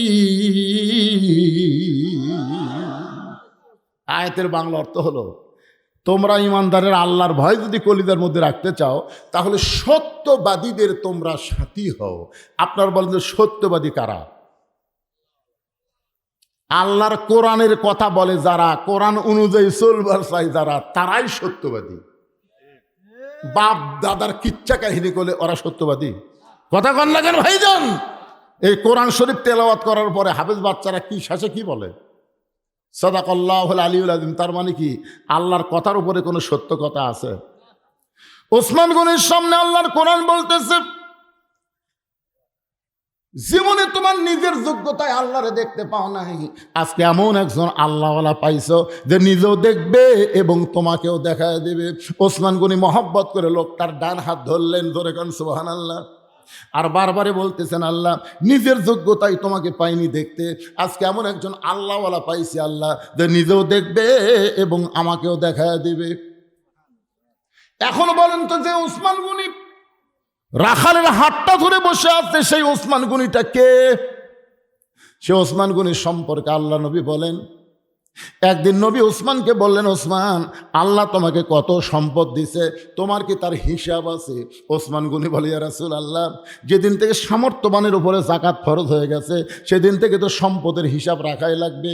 রাসূল বললেন, তাহলে তোমার হিসাবের নমুনাটা কি?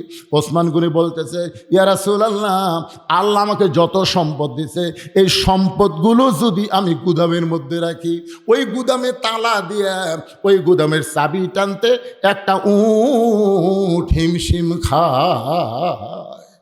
সুবহানাল্লাহ বললেন না? বুঝবার পারেননি? আল্লাহ আমাকে যত সম্পদ দিছে এই সম্পদ গুদামে রেখে ওই গুদামে তালা দিয়া ওই তালার চাবি টানতে একটা উট হিমশিম খায়। নবী বলেন, ওসমান আল্লাহ যদি তোমার সমস্ত সম্পদ ফেরত চায় তুমি কি আল্লাহ দিবা? যেই বলছে ওসমান আল্লাহ যদি সমস্ত সম্পদ ফেরত চাই তুমি কি আল্লাহ দিবা, বলা মাত্রই ওসমান গনি মারছে দৌড়। যেই দৌড় মারছে সাহাবীরা বলে, ইয়া রাসূলুল্লাহ, ওসমান গনি কেন দৌড় মারলেন? রাসূল বললেন, আজগুবি কোনো কথা বলো না, দেখা যাক ওসমান কি করে। কিছুক্ষণ পরে সমস্ত সাহাবী নবী তাকায় দেখে ওসমান গনি চাবি বহনকারী উটটাকে ধরে ধরে নবীর কাছে নিয়ে এসে বললেন, ইয়া রাসূলুল্লাহ, গুদামে যত মাল আছে গুদাম সহ তালা সহ এবং তালার চাবি বহনকারী উটটাও পর্যন্ত আমি আল্লাহকে দিয়া দিলাম। নবী বলে, ওসমান সবই যদি আল্লাহকে দিলা তোমার সঙ্গে কি রাখলা, তোমার জন্য কি রাখলো? ওসমান গনি বলে, ইয়া রাসূলুল্লাহ, ঈমান গ্রহণ করার পরে আমার ঈমান আমাকে বলেছে আল্লাহ নবী থাকলে আর তার কোনো কিছু দরকার নাই। ভাইজান, সে ওসমান গনি রাখালের হাতটা ধরে বসে আছে, মনে আছে না ভুলে গেছেন? কিছুক্ষণ পরে যখন জামাতের সময় হলো, জামাতের যখন সময় হয়েছে এমন সময় মুয়াজ্জিন আকামত শুরু করেছে। যে আকামত শুরু করেছেন রাখাল ওসমান গনি দুইজন দাঁড়াইছে। ওসমান গনি রাখালের হাতটা ধরে আছে দেখার জন্য, রাখাল নিজেও দেখবে এবং তাকেও দেখায় দিবে। কিন্তু যে আকামত শুরু হয়ে গেছে এমন সময় হযরত ওমর মেহরাবের মধ্যে ঢুকতেছে। এখন হয়তো আপনারা বলবেন, হুজুর উমর কোন দিক দিয়ে মেহরাবে ঢুকলো? আল্লাহর কোরআন যখন চালু হবে তখন প্রত্যেকটা ইমাম মানে নেতা দরজা দিয়ে ঢোকার কোনো সুযোগ নাই। ওই যে মেহরাব আছে, মেহরাব থেকে ছোট্ট একটা দরজা থাকবে, ওই দরজা দিয়ে ইমাম মেহরাবের মধ্যে ঢুকবে। যেই হযরত ওমর মেহরাবের মধ্যে ঢুকেছে ওসমান গনি রাখালের হাতটা ধরে আছে, আর রাখাল বাম হাতে খেলি ই তহমাক করলো। উমরও যদি দেখবার যাও তো সামনে কাতার যাও। তা আমি উমরকে দেখার জন্য বারান্দার থেকে সামনে কাতারে আসলাম, আসে দেখি এই তো যেই মুয়াজ্জিন বলেছেন কতকামাতিস সালাম কতকামাতিস সালাম, সঙ্গে সঙ্গে রাখাল আল্লাহু আকবার, রাখাল যেই মাত্র আল্লাহু আকবার কইছে ওসমান গনি রাখালের হাতটা ছাড়া দিয়ে বলতে, ভাইজান ইমাম সাহেব ভুল করলে মানুষ লোকমা দেয়, এখন পর্যন্ত আকামতি শেষ হয় নাই আর আপনি আল্লাহু আকবার লোকমা দিলেন। রাখাল বলতেছে, এই জন্যই তো তুই কানা, এই জন্যই এত বছর হলে সামনে কাতার নামাজ পড়িস, এখন পর্যন্ত দেখবার পাস না, পাগল রে আমি কি জন্য লোকমা দিলাম তুই কি জানিস?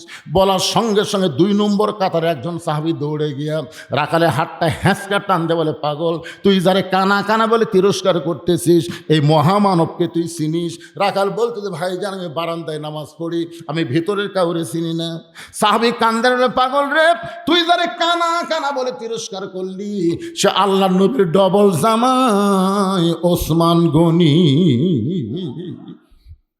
রাখাল বলতেছে, এই জন্যই তো আমি বারান্দার নামাজ পড়ি, এই জন্যই ভিতরে ঢোকার সাহস পাই না, কারণ ভিতর নবীর দামি দামি সাহাবী, এই দামি দামির মধ্যে আমি রাখাল কেমনে ঢুকবো? কিন্তু ওই পথিক আমার সর্বনাশ করছে। ওমর ফারুকের দিকে আঙ্গুল তুলে বলতেছে, ওই পথিক আমার সর্বনাশ করেছে, ওই পথিক আমারে কইছে ওমরকে যদি দেখবার চাও তাহলে সামনে কাতারে নামাজ পড়লো, মেহরাবের দিকে তাকায় দেখবা, যেই মানুষটা ইমামতি করবে সেই মানুষটি হযরত ওমর। আমার সারা জীবনের সাধনা একটা বার শুধু হযরত ওমরকে আমি দেখতে চাই। শুধুমাত্র উমরকে দেখতেছে, ওই প্রতীককেই যদি মেহরাবের মধ্যে দেখতে পাই।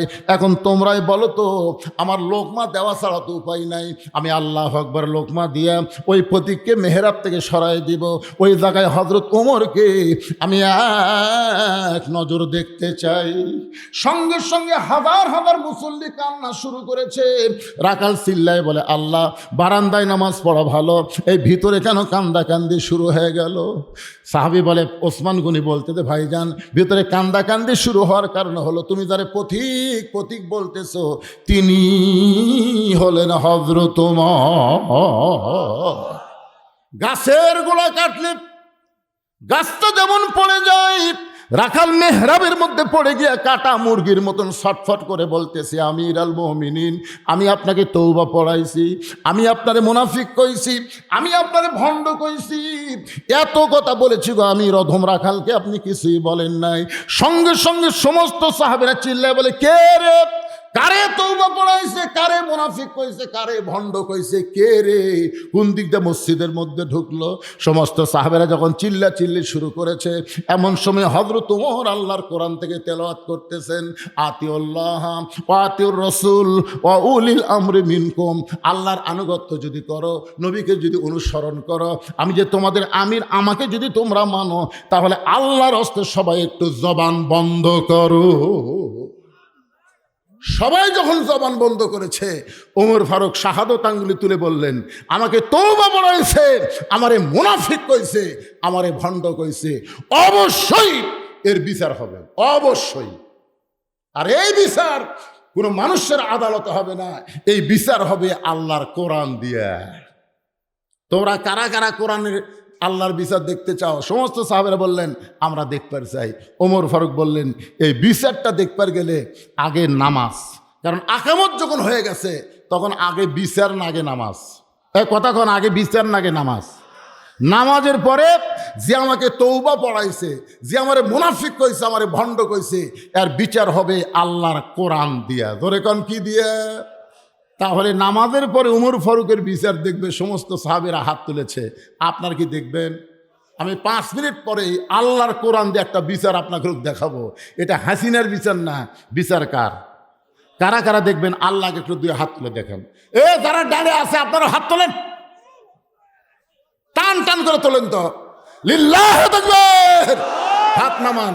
আজকে এখানে শুধু আমরা ওয়াজ শুনতে আসি নাই, আল্লাহর কোরআনকে আমরা বাস্তব দেখবার চাই। জোরে কোন কথা ঠিক কিনা? কয়েকদিন পরই ইনশাল্লাহ, ইনশাল্লাহ চেষ্টা করলে দেখা যাবে না, দেখা যাবে না।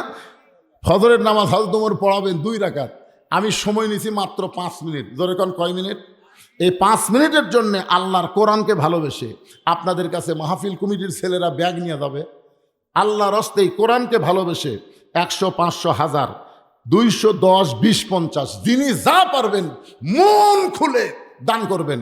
সবাই মনে করবেন হতে পারে আমার জীবনের শেষ দান, শেষ দান মনে করে আপনারা যদি দেন। ব্যাগ না ভিতরে ঢোকো বাবা, ভিতরে ঢোকো, ব্যাগ না ঢোকো। কেউ যদি মনে করে হুজুর ব্যাগের মধ্যে আমি 500, 1000 দিব না, একটু আপনার হাতে দিবার চাই। এখানে অনেক অতিথি আছে, তাদের কাছে ব্যাগ লেখা হবে না, তো তারা আমার হাতে দিবে 5000, 10,000, 20,000, যিনি যা পারবেন। এই 5 মিনিটের মধ্যেই আদায় কমপ্লিট করে আমরা দেখব আল্লাহর কোরআনের বিচার কেমন।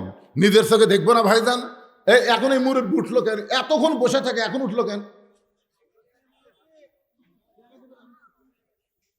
না টেকা দিবার আসলে তল দেবার কে গেল? ও সারা জীবনকে তল দেয় যাওয়া লাগবে রে। না না, কি মনে করতেছেন এখান থেকে বাড়ি যাওয়ার গ্যারান্টি আছে? তাহলে আপনি চোরের মতন যাচ্ছেন কেন? আপনি দিবার পারেন না, বসে থাকেন। 2 হাত তুলছেন আল্লাহর কোরআনের বিচার দেখার জন্য, আপনি না দেখে চলেছেন। তার মানে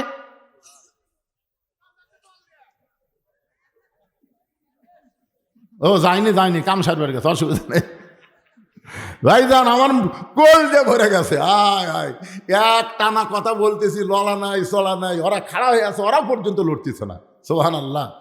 আমার মায়েদের কাছে ওখানে আদায় করার জন্য মহিলারা আছে। মায়েরা প্রাণ খুলে দান করবেন। আমি দোয়া করে দিব মা খাদিজার সঙ্গে আল্লাহ যেন আপনাকে জান্নাত দিয়ে দেয়। এরা আমার হাতে 1500 টাকা দেওয়ার একটা মরদ নাই। এই যে বিজ্ঞাপনের যেগুলোর নাম দিয়েছে সভাপতি সাহেবকে জনাব মৌলানা মোহাম্মদ তোফাজ্জল হোসেন, সহসভাপতি জনাব তসলিম সর্দার, তার প্রধান পৃষ্ঠপোষক আলহাজ মোহাম্মদ মুস্তাফিজুর রহমান মোস্তা, এই নিচে যেগুলো নাম লেখা আছে অসংখ্য নাম, এগুলো একটাও আসেনি।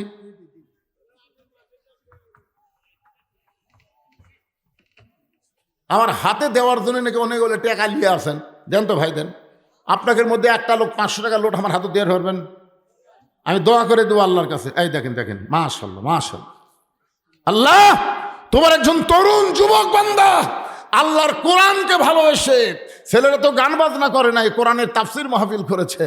লিয়াবলুয়াকুম আইয়ুকুম আহসানু আমালা, সূরা মুলকের 2 আয়াতের আলোচনা চলতেছে। ভাইজান দাও বাবা দাও। আব্বার জন্য দোয়া চাইয়া আব্দুল করিম 500 টাকা দান করেছে। আল্লাহ বাবার কবরকে জান্নাতের টুকরা বানায় দেন, আল্লাহুম্মা আমিন। রিটার পারসন কি আপনার নাম? আপনি তো তোফাজ্জল হোসেন। আল্লাহ 500 টাকা দান করেছে, আল্লাহ কবুল। অসুস্থ বাবা, অসুস্থ সুস্থতার জন্য দোয়া চাই, আল্লাহ বাবাকে পরিপূর্ণ সুস্থতা দান করেন, আল্লাহুম্মা আমিন। আল্লাহ তোমার একজন বান্দা 100 টাকা দান করছে। ভাই এই খালি টোপলার আদায়, ব্যাগের আদায় হয়ে গেলি আমার আবার আলোচনা চলে আসবে ইনশাআল্লাহ। প্যাকেটের মধ্যে দান করছে, আবার কি সব লিখিছে, এলা লেখা সিরিছে আর সব শেষ। দোয়া চেয়েছিস, ঠিক আছে, দোয়া করবো ইনশাল্লাহ। খুবই দুষ্ট ছেলে, খুবই দুষ্ট। আরে পাগলা, সিজার করা বাচ্চা, দোয়া দেয়া ভালো হবে? ও ভালো করবার গেলে মোবাইল চালু করে দেওয়া লাগবে। আমার দোয়া দেয়া খাওয়া আছে, দোয়ার দিন শেষ। মিটুর ভাগ্নে একজন মা আমার এই কোরআনকে ভালোবেসে 1000 টাকা দান করেছে। আল্লাহ তার দানকে কবুল করেন। আল্লাহ নেক নিয়ত। আপনারা মাহফিল যেন নষ্ট না হয়, ওটা বসা করবেন না। আপনি উঠে গেলে আপনার দেখা দেখি যত লোক উঠবে সমস্ত লোক ওটার পাপ আল্লাহ আপনার কান্দর দিয়ে দেবে। তুই উঠলি কেন? বক্তা আল্লাহর কোরআনের বিচার দেখবে, তোরাও দেখবে, হাত তুললি। সাহাবীরা পর্যন্ত দেখবার চাই, ওমর ফারুক নামাজের পরে দেখাবে, আর আপনার না দেখে উঠবেন কেন? হ্যাঁ, আল্লাহর হস্তে দেন, সবাই দেন, আসেন। 500, 1000, 2000 টাকা। এখানে এতগুলো অতিথি আছে, একটা অতিথিও চেতে না রে। এর কাছে তাকে টাকা লিছে না লিবে? লিছে, ও লিয়ে লিছে, সেগুলো করবেন না।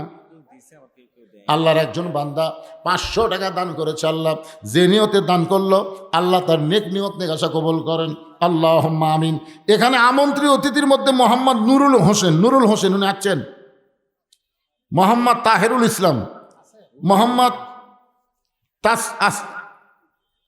আসাব্বর হোসেন, আসাব্বর, মোহাম্মদ সোনা সরকার, কি নাম রে, সোনা রে, সুজন মিয়া, এগুলো আছে। এখানে কে আছে একজন দেখেন, কে আছে?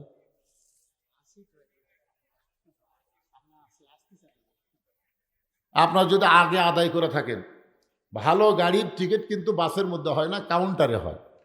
যদি আপনার কাউন্টারে কাজ করে থান তাহলে আবার চাওয়া মানে ওনাদের অসম্মান করা। অনেকে দেয়নি, কিছু কিছু দিছে। অনেকে যারা দেয়নি তারা কি আপনাদের মধ্যে আছে ভাইজান? যদি আল্লাহর হস্তে জানেন যে বিজ্ঞাপনে আপনার নাম দিয়েছে, আপনি জানেন, জানার পরও বসে আছেন, দিচ্ছেন না, তাহলে আপনাকে যে একটা সম্মান দিল, আপনি তো সম্মান রাখলেন না।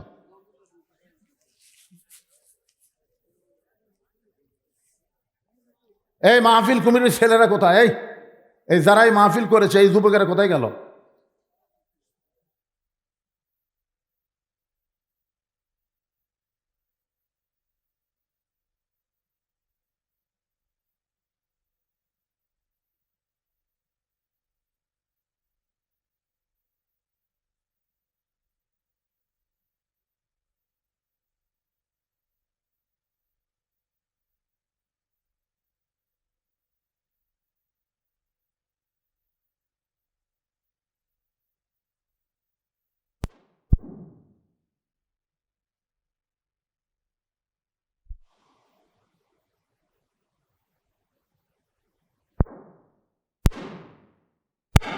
কিন্তু সম্পদের মালিককে বিশ্বাস করে কোন মালিককে? তাহলে সে আল্লাহর কোরআনের জন্য চা হচ্ছে, দিতে আপত্তি করতেছেন কেন? মাশাআল্লাহ। ফারুক, তোমার একজন বান্দা ফারুক, ওই সোল মানুষ নাকি? 1000 টাকা দান করেছে। আল্লাহ ফারুকের দানকে আল্লাহ আপনি কবুল করেন। আমার মায়েদের মধ্যে প্রচুর আদায় হবে ইনশাল্লাহ। মায়ের আল্লাহর হস্তে দিয়ে দেন। আর ব্যাগগুলা ছেলেরা নিয়ে আসো, বাবা টেজত নিয়ে আসো, সব ব্যাগ টেজে দেন, আসো। কয় ব্যাগ আপনার দিলেন হিসাব করে দিতেন, হিসাব করে বুঝে নেবেন। বর্তমান সময় খুব ভালো না, বুঝলেন না? অনেক জায়গায় 30 ব্যাগ দিয়েছে, 25টা পাওয়া যায়, 5টা উঠে যায়। এখানে যেন এরকম না হয়। ইয়াবা বাবা কত কি চলতেছে এখন। ছেলেরা শোনেন, ছেলেদেরকে যদি ভালো রাখতে চান ইসলামী আন্দোলনের কর্মী বানানোর চেষ্টা করেন। জোরে কর কথা ঠিক করে ভাইজান। যখন কর্মীর মধ্যে ঢুকবে তখন ইচ্ছা মতো চলতে পারবে না, রিপোর্ট দিয়ে চলতে হবে।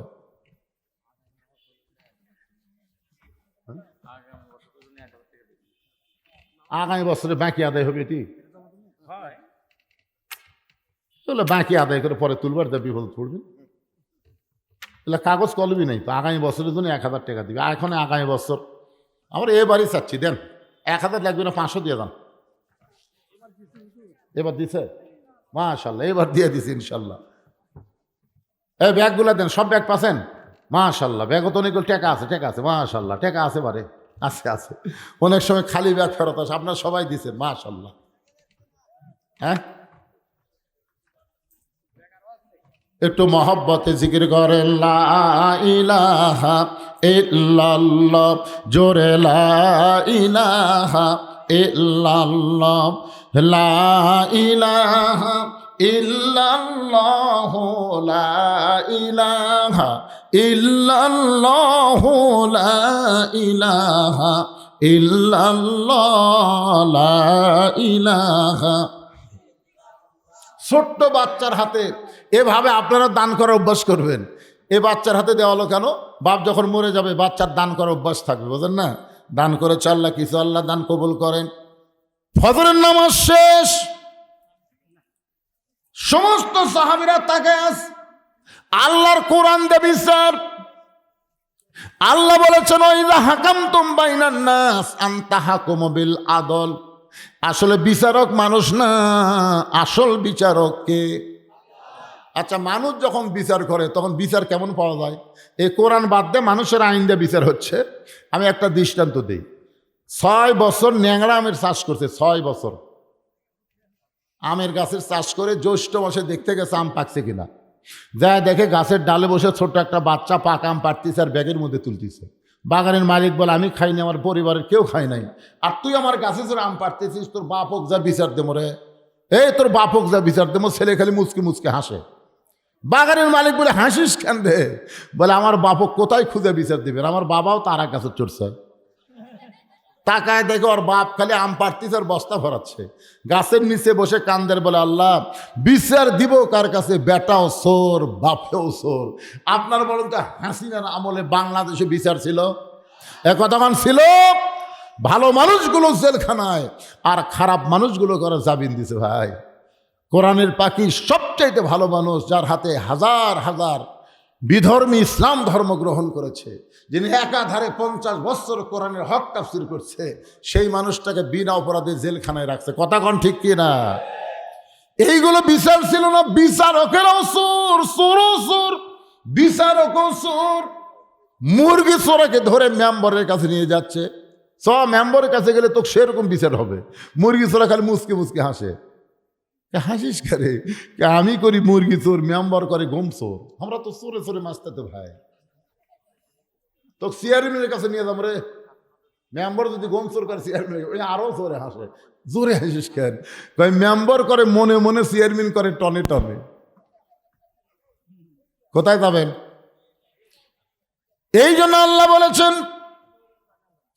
আল্লাহর কোরআনের পক্ষে যারা থাকবে, এই কোরআনের নীতিকে যারা গ্রহণ করবে, এই কোরআন নিয়ে বাংলাদেশ যারা শাসন করতে চাবে, নিজের শাসন না, আল্লাহর আইন আর সৎ লোকের শাসন। জোরে গান সুবহানাল্লাহ। ওয়াইযা হাকামতুম বাইনান নাস আন তাহকুমু বিল আদল।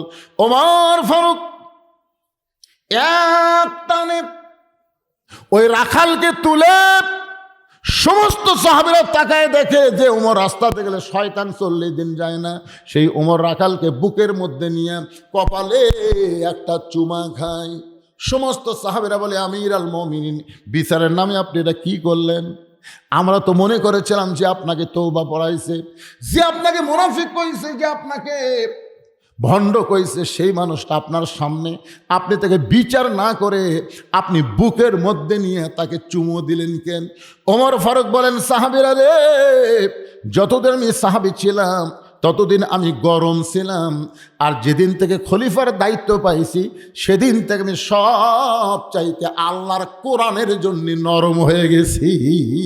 সুবহানাল্লাহ কর না। হ্যাঁ, কোরআন দিয়ে যখন নেতৃত্ব দিবে, নেতা হওয়ার আগে তারা গরম থাকতে পারে, কিন্তু দায়িত্ব পাওয়ার পরে তারা আর গরম থাকবে না। আজকে আমাদের বাংলাদেশে দেখবেন নেতারা ভোটের আগে নরম হয়। কি নরম, গরিবের বন্ধু, সমাজসেবক, জনদরদি, হায় হায়। গাড়ি থামে, নেতা গাড়ির থেকে নামে ফকিরক সালাম দেয়, আসসালামু আলাইকুম চাচা, কেমন আছেন চাচা। ফকির খেলে চারিদিকে মাথা ঘুরাই বলে, বাবা কাক সালাম দিলে? আপনাকে দিলাম তো, আমি ভিক্ষা করে খাই। ভোটের আগে আমার মতন নরম মানুষ কেউ নেই চাচা, আপনিও যা হামু তাই। ভোট পায় যখন নেতা হবে, নেতার সারেগান্দি থাকবে না, নেতা থাকবে ঢাকায়।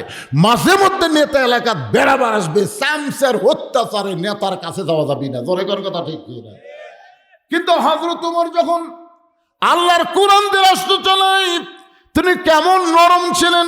ছোট্ট একটা দৃষ্টান্ত দেয় আপনাদেরকে। গভীর রাত্রে মদিনার অলি গলি ঘুরতে গিয়ে দেখতে পাই মরুভূমির ভিতরে তাঁবু টাঙ্গানো। ওই তাঁবুর মধ্যে দুইটা বাচ্চা খালি মা মা বলে কাঁদতেছে, আর বলে মা তাড়াতাড়ি খাবার দাও, ক্ষুধা লাগছে মা, খাবার দাও। ওমর ফারুক তাকায় দেখে তাঁবুর মধ্যে একটা পাতিলে রান্না হচ্ছে, আগুন জ্বলতেছে, রান্না হচ্ছে। মা বলতেছে, বাবা গোশত সিদ্ধ হলেই তোমাদের খাবার দিব। ওমর ফারুক চিন্তায় পড়ে গেলেন, উটের গোশত হলে বড় ধরে 1 ঘন্টা লাগবে, দুম্বার গোশত হলে 8 ঘন্টা লাগবে, কিন্তু এত গভীর রাত হয়ে যায়, এখন পর্যন্ত গোশত সিদ্ধ হয় না। এটা কেমন মা? মার অন্তরে কি সন্তানের কোনো দয়া নেই? তিনি নিকটে গিয়ে লোকমা দিয়ে বললেন, মা তোমার 2টা সন্তান ক্ষুধার জ্বালায় কান্দে, এখন পর্যন্ত তোমার গোশত সিদ্ধ হয় না। মেয়েটা বলে, পথিক আমার বাড়ি হলো ইয়ামিন দেশে, আমার বাড়ি হলো ইয়ামিন দেশে। আমি শুনতে পাইলাম মদিনার খলিফা অত্যন্ত ভালো মানুষ, হযরত ওমর অত্যন্ত ভালো মানুষ। আমার 2টা এতিম বাচ্চাকে নিয়ে বিকেলবেলা ওমরের দরবারে ঢুকবার চাইছিলাম, কিন্তু এত মানুষের ভিড়, আমি ওমরের দরবারে ঢুকতে পারি নাই। আমি নিয়ত করেছি আগামীকাল সকালবেলা ওমরের দরবারে যাব আমার 2টা এতিম বাচ্চাকে নিয়ে। এখন রাতের বেলা কি করব? মরুভূমির মধ্যে তাঁবু টাঙ্গাইয়া আমার 2টা বাচ্চাকে বুকের মধ্যে নিয়ে ঘুম পাড়তে চাই, কিন্তু 2টা বাচ্চার এত খিদে লাগছে, এরা খিদার জ্বালায় বারবার যখন কান্দে, শুধুমাত্র মিথ্যা সান্ত্বনা দেওয়ার জন্য পাতিলে পানি আর পাথর দিয়ে আমি আগুন লাগাই বলতেছি, বাবা গোশত সিদ্ধ হলেই তোমাদের খাবার দেব। আমার সান্ত্বনার কথা শুনতে শুনতে এরা ঘুমায় যাবে, কিন্তু এদের এত বেশি ক্ষুধা হয়েছে, ওদের চোখে ঘুম ধরতেছে না। প্রতিগ্রে আমার মনে হয় সকাল পর্যন্ত আমার সন্তান 2টা বাঁচবে না। ওমর ফারুক বললেন, মা ওই মিথ্যা সান্ত্বনা না দিয়ে তুমি 2টা সন্তানকে বুকের মধ্যে নিয়ে একটু ধৈর্য ধরো মা। এক দৌড়ে বাইতুল মালের দরজায় আসলাম, একটা আটার বস্তা আমার মাথায় উঠে দে। চাকর আসলাম বলে, আমির আল মুমিন বস্তা কোথায় নেওয়া লাগবে আমার হুকুম দেন। ওমর ফারুক বলে, আসলাম রে, একজনের পাপের বোঝা আর একজন মাথায় নেবে না, দে আমার মাথায় উঠায় দে। ওমর ফারুকের মাথায় যখন বস্তা তুলে দেওয়া হলো, ওমর ফারুক এত জোরে দৌড়াইতেছে, পিছন দিক থেকে আসলাম বলে, আমির আল মুমিনিন আপনি বস্তার ওজন নিয়ে দৌড়াতে গেলে পড়ে যাবেন, আপনার কষ্ট হবে। ওমর ফারুক বলে, আসলাম সময় মতো যদি জায়গায় পৌঁছতে না পারি, তাহলে জাহান্নামের আগুনে আল্লাহ ওমরকে পুড়ায় ফেলবে। ওমর ফারুক এক দৌড়ে তাঁবুর কিনারে গিয়ে বললেন, মা তোমার সন্তান 2টা কি এখনো জীবিত আছে? মা বলতেছে, এখনো জীবিত আছে। তাহলে মা রুটি আর হালুয়া তৈরি করো। এবার মা রুটি হালুয়া তৈরি করে ওমরের হাতে যখন দেয়, ওমর ফারুক 2টা সন্তানকে 2 উড়াতে বসায়া দিয়া রুটি হালুয়া যখন মুখের মধ্যে দেয়, বাচ্চা 2টা কান্দে। ওমর ফারুকের চোখের দিকে তাকায়, চোখ দিয়ে দর দর করে পানি পড়তেছে। এরা চোখের পানি মুছে দিয়ে বলে, কে গো আপনি? বাবার দরদ দিয়ে আমাদেরকে রুটি হালুয়া খাওয়াইতেছেন, এরপর আপনি এমন করে কেন কাঁদতেছেন? ওমর ফারুক বলতেছে, আল্লাহ এই অধমকে জাহান্নামের আগুন থেকে তুমি হেফাজত করো। মেয়েটা বলতেছে, কে গো পথিক, তুমি এমন করে কেন জাহান্নাম থেকে বাঁচতে চাও? আল্লাহ ওমরকে মদিনার খলিফা না বানায় তোমার যদি মদিনার খলিফা বানাইতো, এই মদিনা যেন আল্লাহর জান্নাত হয়ে যেত। তার মানে কি বুঝলেন? যে ওমর রাস্তাতে গেলে শয়তান 40 দিন যায় না, আর সেই ওমর যখন খলিফা হয়ে গেছে, সেই ওমরের আর কোনো গরম নাই। ওমর ফারুক নরম হইয়া রাখালকে এক টানে বুকের মধ্যে নিয়ে কপালে একটা চুমাতে বলেন, সাহাবীরা রে, রাখালের এত কথা হজম করার পিছনে একটাই মাত্র কারণ, আমি রাখালকে দেখি নাই, রাখালের ভিতরে আমার আল্লাহর কোরআন দেখা যায়। এখান থেকে প্রমাণ হয়ে গেল এই কোরআন শুধু শোনার কিতাব না, এই কোরআন হলো বাস্তবে গ্রহণ করার কিতাব। এই কোরআনকে যদি আমরা গ্রহণ করতে চাই, তাহলে শুধু কোরআনের মঞ্চে রাখলে হবে না, এই কোরআনকে সংসদে নিয়ে যাওয়া লাগবে। জোরে কোন কথা ঠিক কি না? আল কোরআনের আলো, কোরআন হাদিস যেখানে, দুনিয়ার মুসলমান, আল্লাহ বলেছেন তোমাদেরকে পরীক্ষা করা হবে, আইয়ুকুম আহসানু আমালা, সুন্দর আমল। সুন্দর আমল কি? সুন্দর আমল করতে গেলে সুন্দর পরিবেশ লাগবে না? কথা কন লাগবে কি লাগবে না? সুন্দর পরিবেশ তৈরি করতে গেলে সুন্দর একটা সমাজ লাগবে না? সুন্দর একটা সমাজ তৈরি করতে গেলে সুন্দর একটা রাষ্ট্র দরকার আছে না নাই? সুন্দর একটা রাষ্ট্র তৈরি করতে গেলে মানুষের সংবিধান দিয়ে হবে না, আল্লাহর কোরআনের সংবিধান লাগবে। আমরা সেই কোরআন অনুযায়ী যেন চলতে পারি, চলার চেষ্টা করি। আল্লাহ যেন আমাদের তৌফিক দেয়। সকলে বলে আল্লাহুম্মা আমিন। আস্তাগফিরুল্লাহাল্লাযী লা ইলাহা ইল্লা হুয়াল হাইয়ুল কাইয়্যুম ওয়া তুবু ইলাইহি। যারা দাঁড়িয়ে আছেন সবাই বসেন। ভাইজান, এই তো সভাপতি সাহেব মোনাজাত করে দিল, মোনাজাত করে দিল। আপনি কিছু বলবেন? কেন মানে শেষ? জি, আল্লাহুম্মা আমিন। আল্লাহুম্মা আনতাস সালাম ওয়া মিনকাস সালাম, তাবারাকতা ইয়া যাল জালালি ওয়াল ইকরাম। আয় আল্লাহ, তোমার বান্দারা কষ্ট করে মেহনত করে এত সুন্দর আয়োজন করেছে আল্লাহ। আজকের মাহফিল আমাদের সকলের হেদায়েতের জন্যে, নাজাতের জন্যে, জান্নাতের জন্যে কবুল করে নাও। এই মাহফিলের শুরু থেকে শেষ পর্যন্ত যত আলোচনা হয়েছে আল্লাহ, এর মধ্যে যদি ত্রুটি হয়, ভুল হয়, মাফ করে দাও। এর যে হাদিয়া মঞ্জুর করো সোনার মদিনায় নবী পাকের রওজা মোবারকে আল্লাহ কবুল করে নাও। তামাম আম্বিয়াই কেরাম, আসহাবে কেরাম, তামাম পৃথিবীর মাটির নিচে যত মুমিন মুমিনা শুয়ে আছে আল্লাহ, সকল আর ওয়াফরে হাদিয়া কবুল করো। আমরা যারা হাত তুলেছি সবাই পড়েন রব্বির হামহুমা কামা রব্বায়ানি সগীরা। বাপ মা যদি কবরে যায়, আজকের মাহফিলকে ওসিলা করে তাদের কবরকে জান্নাতের টুকরা বানায় দাও আল্লাহ। সবাই কিছু কিছু করে দান করেছে আল্লাহ, সব দানগুলোকে জান্নাতের বিনিময়ে কবুল করো আল্লাহ। রজব মাস আমরা নামাজ আদায় করব আল্লাহ, সেই নামাজের বিলটা সংসদের মাধ্যমে যেন পাশ হয়, এমন একটা পরিবেশ আমাদের বাংলাদেশে তুমি দান করে দাও আল্লাহ। যেই যুবকেরা কষ্ট করে মেহনত করে এত সুন্দর আয়োজন করেছে, এই যুবকদেরকে দোয়া করবেন, এই যুবকগুলোকে যেন আল্লাহ 5 ওয়াক্ত নামাজ হিসাবে কবুল করে নেয়। আজকের মাহফিলের সম্মানিত সভাপতি, সম্মানিত সহসভাপতি, প্রধান পৃষ্ঠপোষক, আজকের মাহফিলের সম্মানিত অতিথিবৃন্দ, বিশেষ করে সম্মানিত প্রধান অতিথি, বিশেষ অতিথি, আমন্ত্রিত অতিথিবৃন্দ, আল্লাহ সকলকেই তুমি কবুল করে নাও আল্লাহ। আমাদের সবাইকে মাফ করো, মা বোনদেরকে পর্দানিশা আবিদা সালেহা কবুল করে ফাতেমার চরিত্র দান করো আল্লাহ। আমি অসুস্থ, আমার মতো অসুস্থ অবস্থায় যারা হাত তুলেছে আল্লাহ, সবাইকে সুস্থতার নিয়ামত দান করে দাও। কত মানুষের জানাজার নামাজ আমরা পড়েছি, এই 2 হাত দিয়ে কত কবরে আমরা মাটি দিয়েছি। একদিন আমরা সবাই দুনিয়া থেকে বিদায় নিব। বিদায় নেওয়ার পূর্ব মুহূর্তে আমাদের জবানে জারি করে দিও লা ইলাহা ইল্লাল্লাহু মুহাম্মাদুর রাসূলুল্লাহ সাল্লাল্লাহু আলাইহি সাল্লাম। আসসালামু আলাইকুম ওয়া রাহমাতুল্লাহি ওয়া বারাকাতুহু।